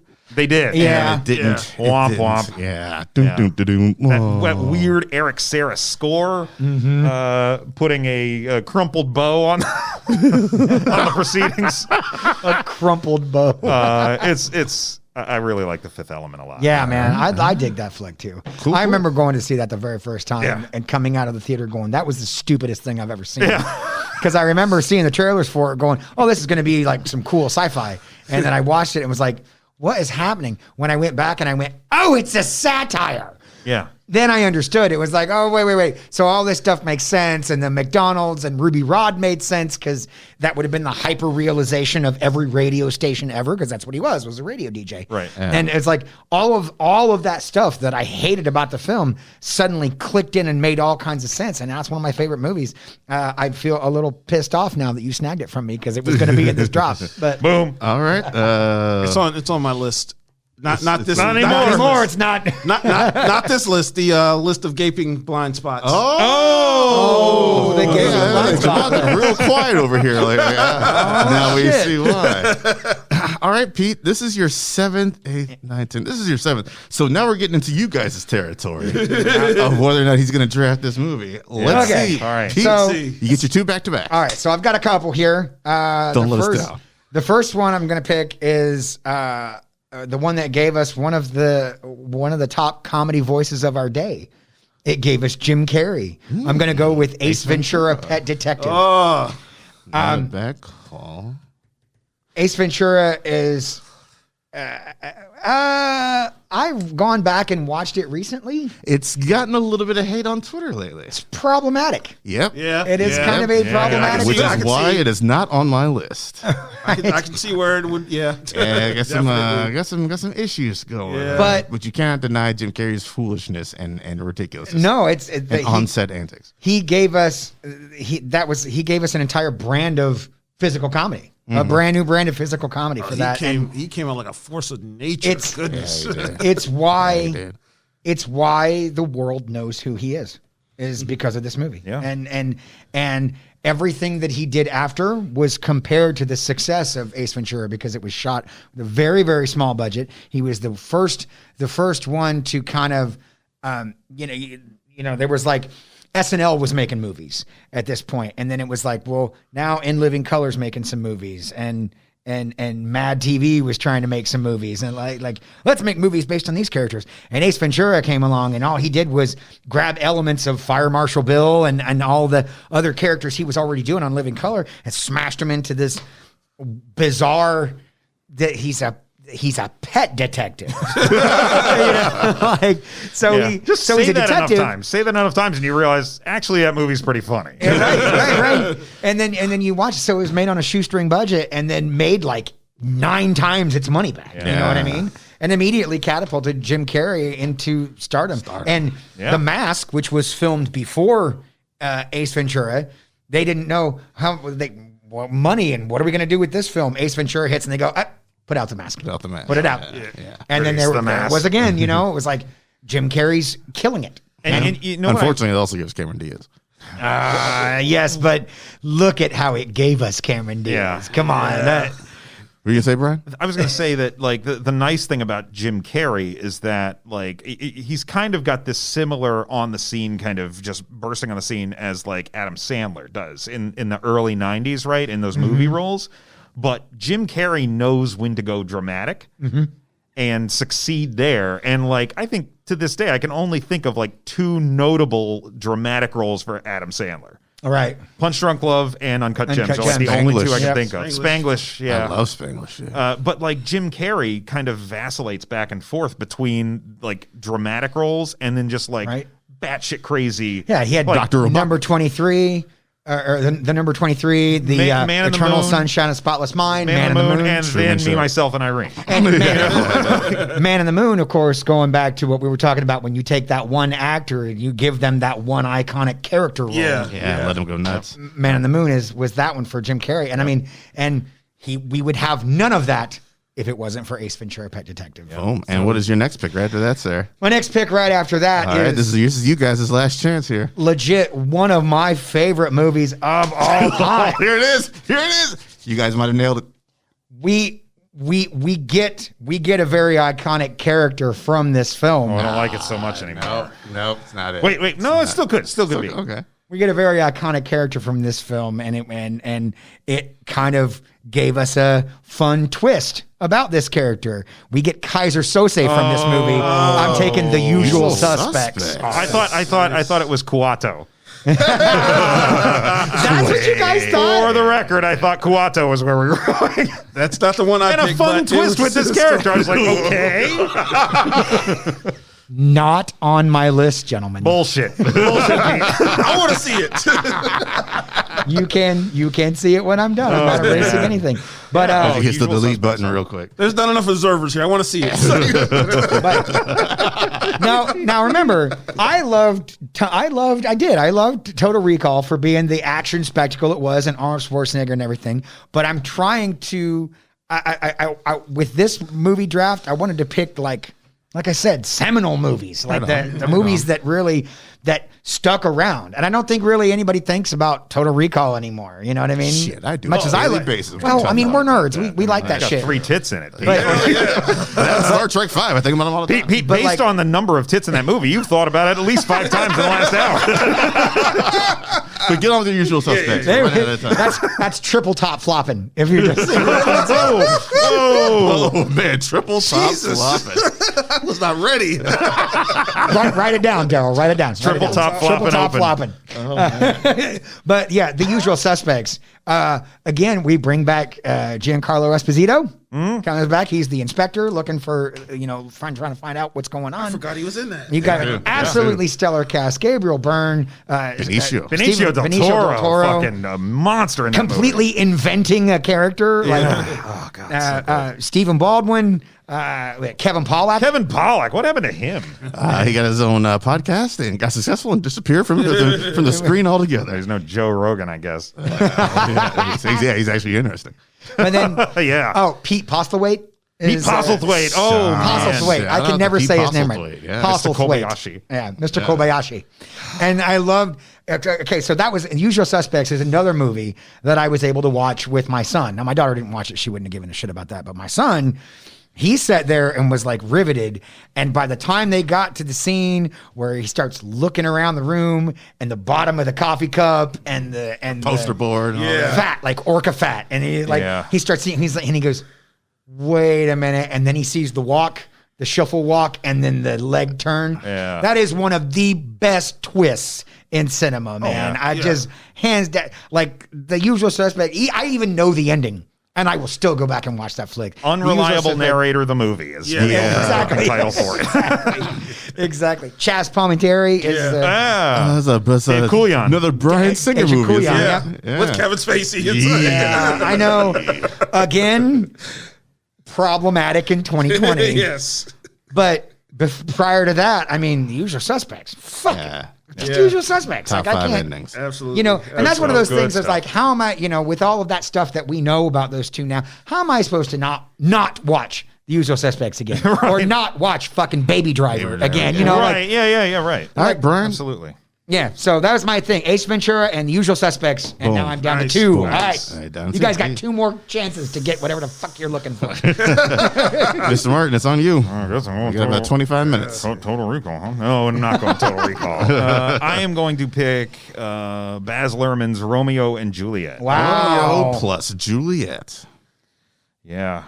I did not see that coming. I know, right? At all. Yeah, that's my out of left field pick. All here. right. That leaves only a handful of young Leonardo DiCaprio movies left for us.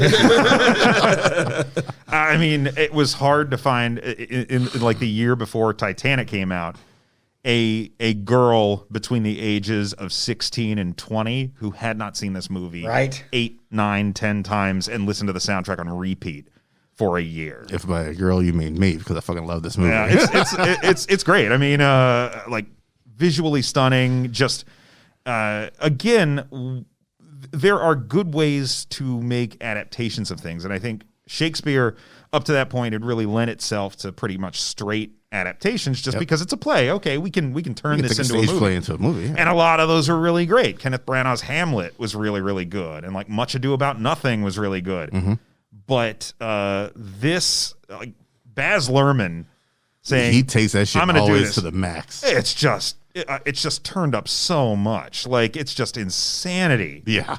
And man, does it work. Visually, sonically, it is just a great movie. It's one of my favorite John Leguizamo performances. That's Oh, Tybalt. yeah. With the classic Thou Art a Villain Great line. stuff. Claire Danes being in it didn't hurt any at that point in my life. Yes. My so-called life was turned upside down when I first saw it. All right, yeah, man, good call. Any of you guys got anything to say about Romeo plus Juliet? Blind spot, German? Yes. Yes. Oh, get on that one, man. That is a great movie, man. I loved that people started, literature classes started using that instead of the 70s Romeo and Juliet to Well, tell they the story should. of Romeo Yeah. and Juliet. Oh, yeah. Because even though it's stylistically obviously different, rapiers, guns, and all that stuff, the dialogue straight off the page. Yeah, the intent. 100% right up that. And Right the, off and the page. intent, right? It gets it's a more compelling way to tell the story that feels contemporary. It feels like something kids can invest in. And Pete Postlethwaite. Again, yeah. Pete, we can't draft Inception, unfortunately. We should do this by the numbers, like number of Tiny Lister movies. Pete Postlethwaite. All right, it's over to me. I'm going to go ahead and dip my toe into the early comic book game. Meteor Man. No, I know. I think I know what it is. Leonard Part 6. I know what it is. I know what it is. I know what it is. I'm going to take that crow, baby. Yeah. there it is. Yeah. Yep. Pandering. Oh, they would either pandering. That's some good my number pandering, 10's though. My number 10 is going to be a great pander, I think.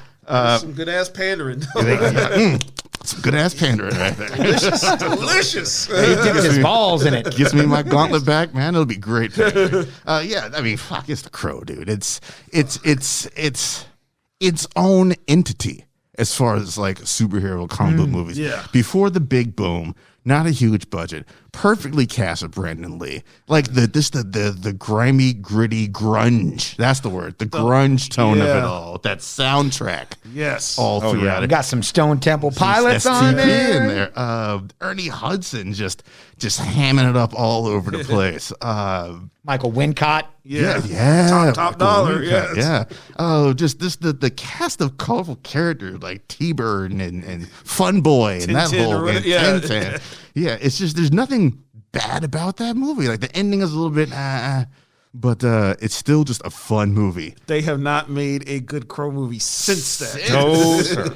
Since and they've been trying to reboot The Crow for like a decade now. Yeah. And every once in a while you hear about so and so attached to The Crow, and there's been a couple people cast. I'm like, oh, that actor would be pretty fucking good for it. And then you don't hear about it for 3 years. Yeah.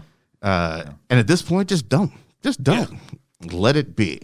let it be. I think Jason Momoa at one point, Yeah. when they were looking at him. Remember when they were trying to do one with DMX at one point? Not the Dark Man. What Yes. stopped that? Cradle to the Grave is what stopped man. that. Oh my God. That's unfortunate, man. I would have loved to see DMX in a Crow movie. Jamon, it is on you, sir. Lord What me. is Let's your go ahead. 8 and 9? Let's go back into the Tarantino realm here. I'm gonna go ahead. I'm gonna go ahead and take off True Romance. Yeah. Oh, wow. Right on. I was hoping that's what you Yeah. meant. Yeah. Oh, yeah, yeah. There's nothing else in the '90s to pick from him. Like Good pick. That would be.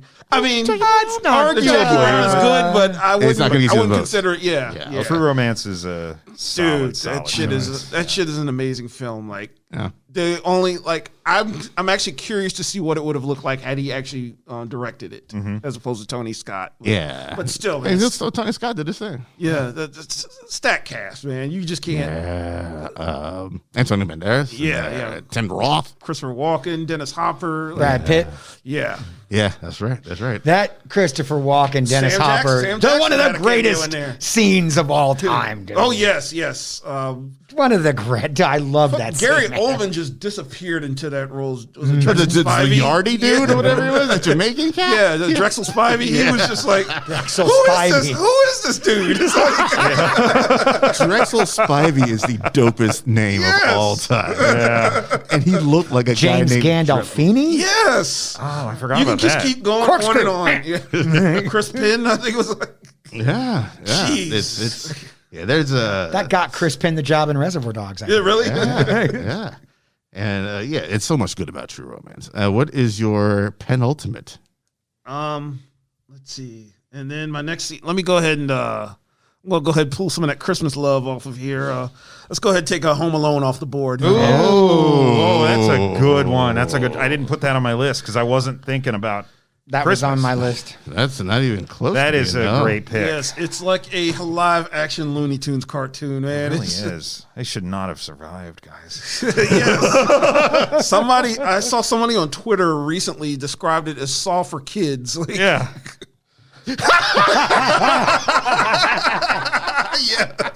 Yo, that makes so much sense. oh my God. Somebody was speculating at one point if there was a shared universe that Kevin McAllister grew up to Became be Jigsaw. Oh my God. Like, I still, to this day, I will watch. This has been 30 years. I will watch that movie now and still crack up every time. It's one of those great movies that, like, if you're familiar with how it was made, it's like we're fortunate to have gotten it. It was made in one of the most ramshackle ways possible. Like, the whole set for the house was built inside of a gymnasium at a high school. Like, it was nuts. Like, it should not have worked this well. It's like, we were talking about with Star Wars at one point. Like, this should not have come together this well, but it did, and it was magic. Boom, done and done. Give us the world. Macaulay Culkin. And was it the Wet Bandits? The Wet Bandits. The Wet Bandits, then the Sticky Bandits. in the second one. Yeah. Sticky Bandits. Yeah, those sons of bitches. The fact that they had to keep like reminding Joe Pesci that Not this is to a kid's swear. movie. Yeah. What is your favorite injury from that movie? Oh my God. Probably the blowtorch. The blowtorch, because he just stands there and Yeah. screams. Yeah. Because they followed up on it in the second one where they did the same blowtorch gag, but this time he put kerosene in the toilet or whatever. Brian, what's your favorite injury? The one that I felt the most, that I was like, "Ooh, damn!" And it's really subtle. It's like not the one you would think, but it's when Daniel Stern steps on the Steps nail. on the I was just Oh, getting ready to say wow. that Yep, one. that's the Like, one. that's the one, because it goes all the way through, and you're like, "Shit!" Yeah, that's Keep the change, you that's filthy rough, man. animal. yeah, angels with dirty faces. Yes. I think that's what yeah. All right, then it is back over to me now. I'm going to go ahead and snatch up what some people say is one of the best Star Trek movies there is. God damn it. Yes, Yes, Galaxy Quest. It's what I am taking. yeah, Yeah. that's a pandering. Yes, You absolutely. goddamn right it is. I saw it once and I was like, yeah, okay, I'm good. So y'all talk about it because I don't remember shit about Galaxy That was Quest. another 99, wasn't it? Yeah, Yep. that was 99. 99. Fucking 99. I'm telling you. I think that's the first time I think it's the first time most people had ever seen Sam Rockwell. It's Granny Weaver one of up the in first there. times. Was it yeah. Tony Shalhoub? You got a grunt. Tony Shalhoub is in it. Oh, yeah. Shalhoub. Alan Rickman. Alan Tim Rickman is Allen. amazing in it. Alan Rickman's so good. Yeah, it's movie. it's a movie. It's a movie. Yeah. What's it? What? It was the plot like the aliens thought that the show was real. Is that? Yeah. what It was And they- essentially the same plot as Three Amigos. it literally is the same plot. Like, That is true. That is true. Like a bunch of people like find these people on the TV show or whatever, thinking they're the real thing. Saris is El Guapo. Right on. Yeah, Galaxy Quest. Let's hopefully that gives me some man. votes here. Let's keep it moving. Damn it. Mr. Martin. I am going to go with what I consider to be Michael Bay's finest hour, God damn it. God damn it. The Rock. Welcome to the Rock. Man. It's Ed Harris for the win. Yeah, Ed Harris. I think that was on my action movie list. Nick Cage. Was it Tony Todd was in it? Tony Todd, yeah. Candyman Michael himself. Biehn. Michael Yeah. Biehn. Let's see. That's Bay before he was unhinged Bay, so it's still good Bay. It's great. It's a lot. It's just a great action movie. I think it's one of the best action movies of the 90s because all of the lines, all the one-liners land with just a tinge of irony instead of like dripping in it, right? It's like Schwarzenegger's stuff in that decade is just bullshit almost through and through. Except Eraser, for looking at you. T2, yeah. Eraser True Lies. is a fucking Eraser. joke. True Lies is very good. True Lies is good. But yeah, man, The Rock, love it, absolutely love it. Oh, I love The Rock too, man. Damn. That's a good call, sir. Solid pull. I don't even think that is. Nope, not on my list. No, I man. didn't, that was not on my radar. Hey, The Rock is myself. was a Criterion release. Was it really? It was Yeah. early Criterion, wasn't it? When they were still doing all sorts of weird deals with people. All right. Also, RoboCop. yeah, indeed. Yep. Pete. All right. Wait. Yeah, Pete. This is 9 and 10. 9 and Oh, 10 for boy. me. Oh, This is the closing end. it out. This Here is we go. it, This Pete. is our last two chances All to right. see The if money shot. So the first one is one of the greatest Disney films of all time. And put Pixar on the map. I'm going to go with Toy Story. Yeah. Good pick. That was in my list. I was debating. Yeah. Toy Story is just, God, it's so wonderful. So wonderful. Still today. Like the, Could be the most solid franchise in film history. yeah. They Most have not had a bad one consistent, at all. certainly. Close to it. At all. Close to it. They're all like 94% or better on I know. Rotten Tomatoes. Yeah. I just It personally, never had a Mission Impossible 2 moment. Let's just say Personally- that franchise. personally, Toy Story 4 for me is Extraneous, what could I come felt come very close to being a Mission Impossible 2. But it's still good. It's still solid. It still furthers the story. But that story should have been over at Toy Story 3. Right, like That where should they have been the- confronted death Yeah. at the end. Yeah, the existential confront of a toy. Like, can a toy feel death and pain and sadness and loss and Right, but no, we had to get a movie where Woody becomes a missionary. right, exactly, right. So Toy Story is number 9 for me, and the last one. Oh my God, the last one. How to pick something amazing without making it problematic. I don't know, Pete. I don't know. Just look at your list. You'll figure it out. Think about it. Working on it. Come on, Pete. You got one more chance to not disappoint us. You can do it. Come on, yeah. Come on, you know you want to pick this movie. I don't. I'm gonna. Damn it. Go back to your little world of sci-fi. He wants to Pete. do it. He Go wants back to to do the world it. of sci-fi. I think it'll do you well. I mean, you don't have much sci-fi on your list, is all I'm saying, Pete. I know. That's mean, by honestly, design. I don't want to be the guy. Just one. I mean, I think you should go at least one more. Well, both of them are. Both of my potential picks are going to be science fiction. So Is it going to be the 10th pick? Ooh. I'm going to have to go with the biggest film of 1996, Yep. Independence Day. Okay. Fair enough. Yeah, Fair enough. Yeah. Again, this has made several appearances on the draft before, I do believe it has. and you couldn't go anywhere in '96 without this being a part of your life. Yes. And then when it came out, everyone was like, "Well, goddamn, that was a fucking great movie." Like it still is. It still is awesome. I know 2 people who didn't say that. Siskel and Ebert. Gene. Well, I think their review was, oh my God. yeah, Independence Day though, man, like that is still one of the fun. It kicked off the disaster movie like Re-energized it. Re-energized it, I should say. Yeah, definitely re-energized the disaster movie. Made it cool to see landmarks explode. Somebody saw the tech in Jurassic Park, and we're all like, "Wow, that's amazing!" And somebody's like, "I bet we could blow a bunch of shit up." We could pull at the White House with this shit. So that is the end of my list. Oh, Michael, right. Michael it's Bay. also the first first that really blows up Will Smith. Like Bad Boys that come out, but that put him on the map, but Independence Day. That was when he was that blockbuster dude. Rule of summer is what Will Smith is doing. We get the memeiest victory speech of all time. Well, fucking Pullman. You know, we get the most excited extra ever. Right. All right. So round down Pete's list, man. The Matrix, Silence of the Lambs, Edward Scissorhands, The Big Lebowski, Blade, Good Will Hunting, Ace Ventura, Pet Detective, Usual Suspects, Toy Story, and Independence Day. Nice list. I'm feeling good about that list, man. I'm feeling good about that, dude. That's a real good list. Mr. Martin, your final pick, sir. Fuck it, Stargate. Whoa! Yeah. Whoa! Talk about getting that last bullshit pander out.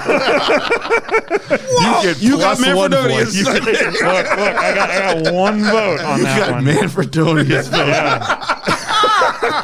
You know, Brian, I might actually vote for yours now. Look, it's gotta come. I gotta bring this shit full circle, okay? And like Stargate, we've talked about it. If you want to hear what we had to say about it, well, listen to the first episode ever of Choose Our Own Adventure. We did not have much to say about it. But it's funny because you just did Independence Day, and this was the movie that those two made right before Independence Day was Stargate. And Roland Emmerich and Dean Devlin. Yeah. I mean, it's another one of those movies with a really pretty strong cast.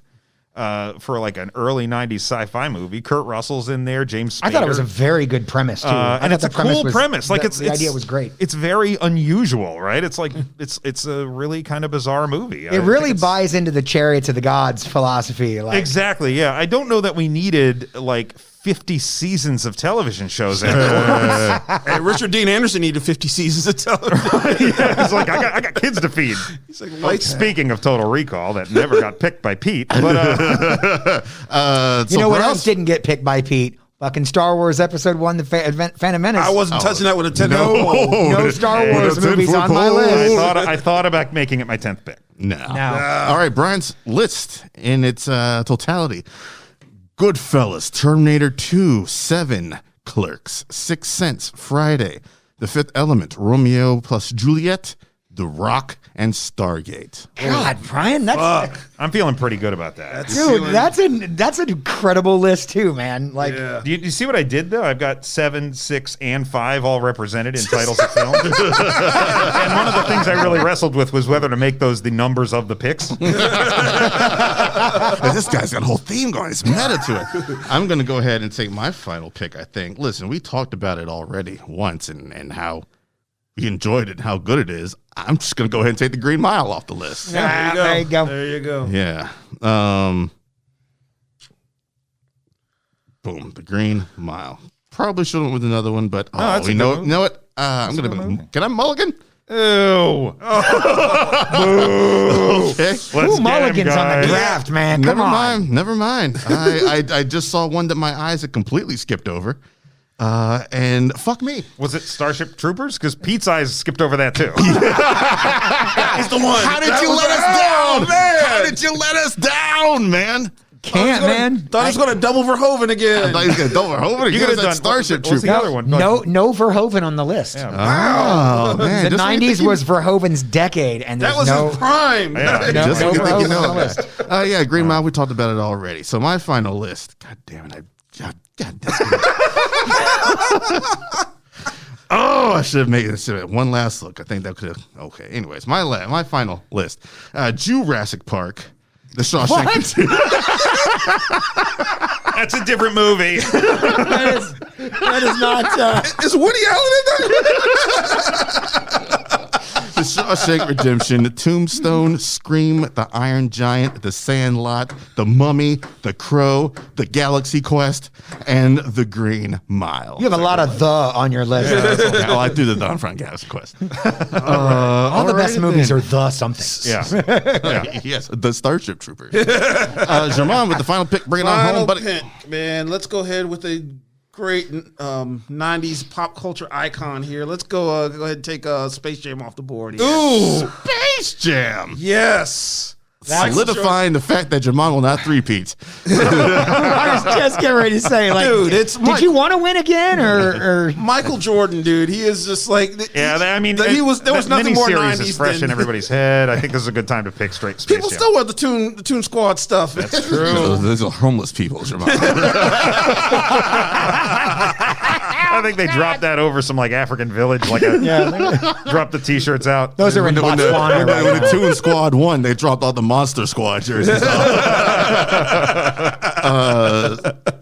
The final pick for Mr. Jermon Jackson here. Or the final list, I should say. Pulp Fiction, The Lion King, Fight Club, Forrest Gump, Groundhog Day, Malcolm X, Star Trek First Contact, True Romance, Home Alone, and Space Jam. Bad. Wow, man. That's All pretty. right, so we will put these Hold up together. for the voting, and we will see how this goes. Good luck to all of us on this final bit of business. Yes, sir. Yes. And we will see who, I guess, for forever holds the damn gauntlet. This is the big one, folks. And this is the big one, folks. And that's going to do it, man, for our final draft. Thank you, Mr. Jermon Jackson. Thank you, Mr. Pete Lentz. Thank you for having us, man. The drafts have been awesome. Yes, My they have favorite been part of fun. Paprika. And thank you, Mr. Brian Martin. Absolutely, it's been a pleasure. We It should has just been a pleasure. do this for shits and giggles, just like Right? do our own like private drafts. And stuff. And then we'll all just vote for each other. All right, that's going to do it. You guys take it easy, and we will see you around.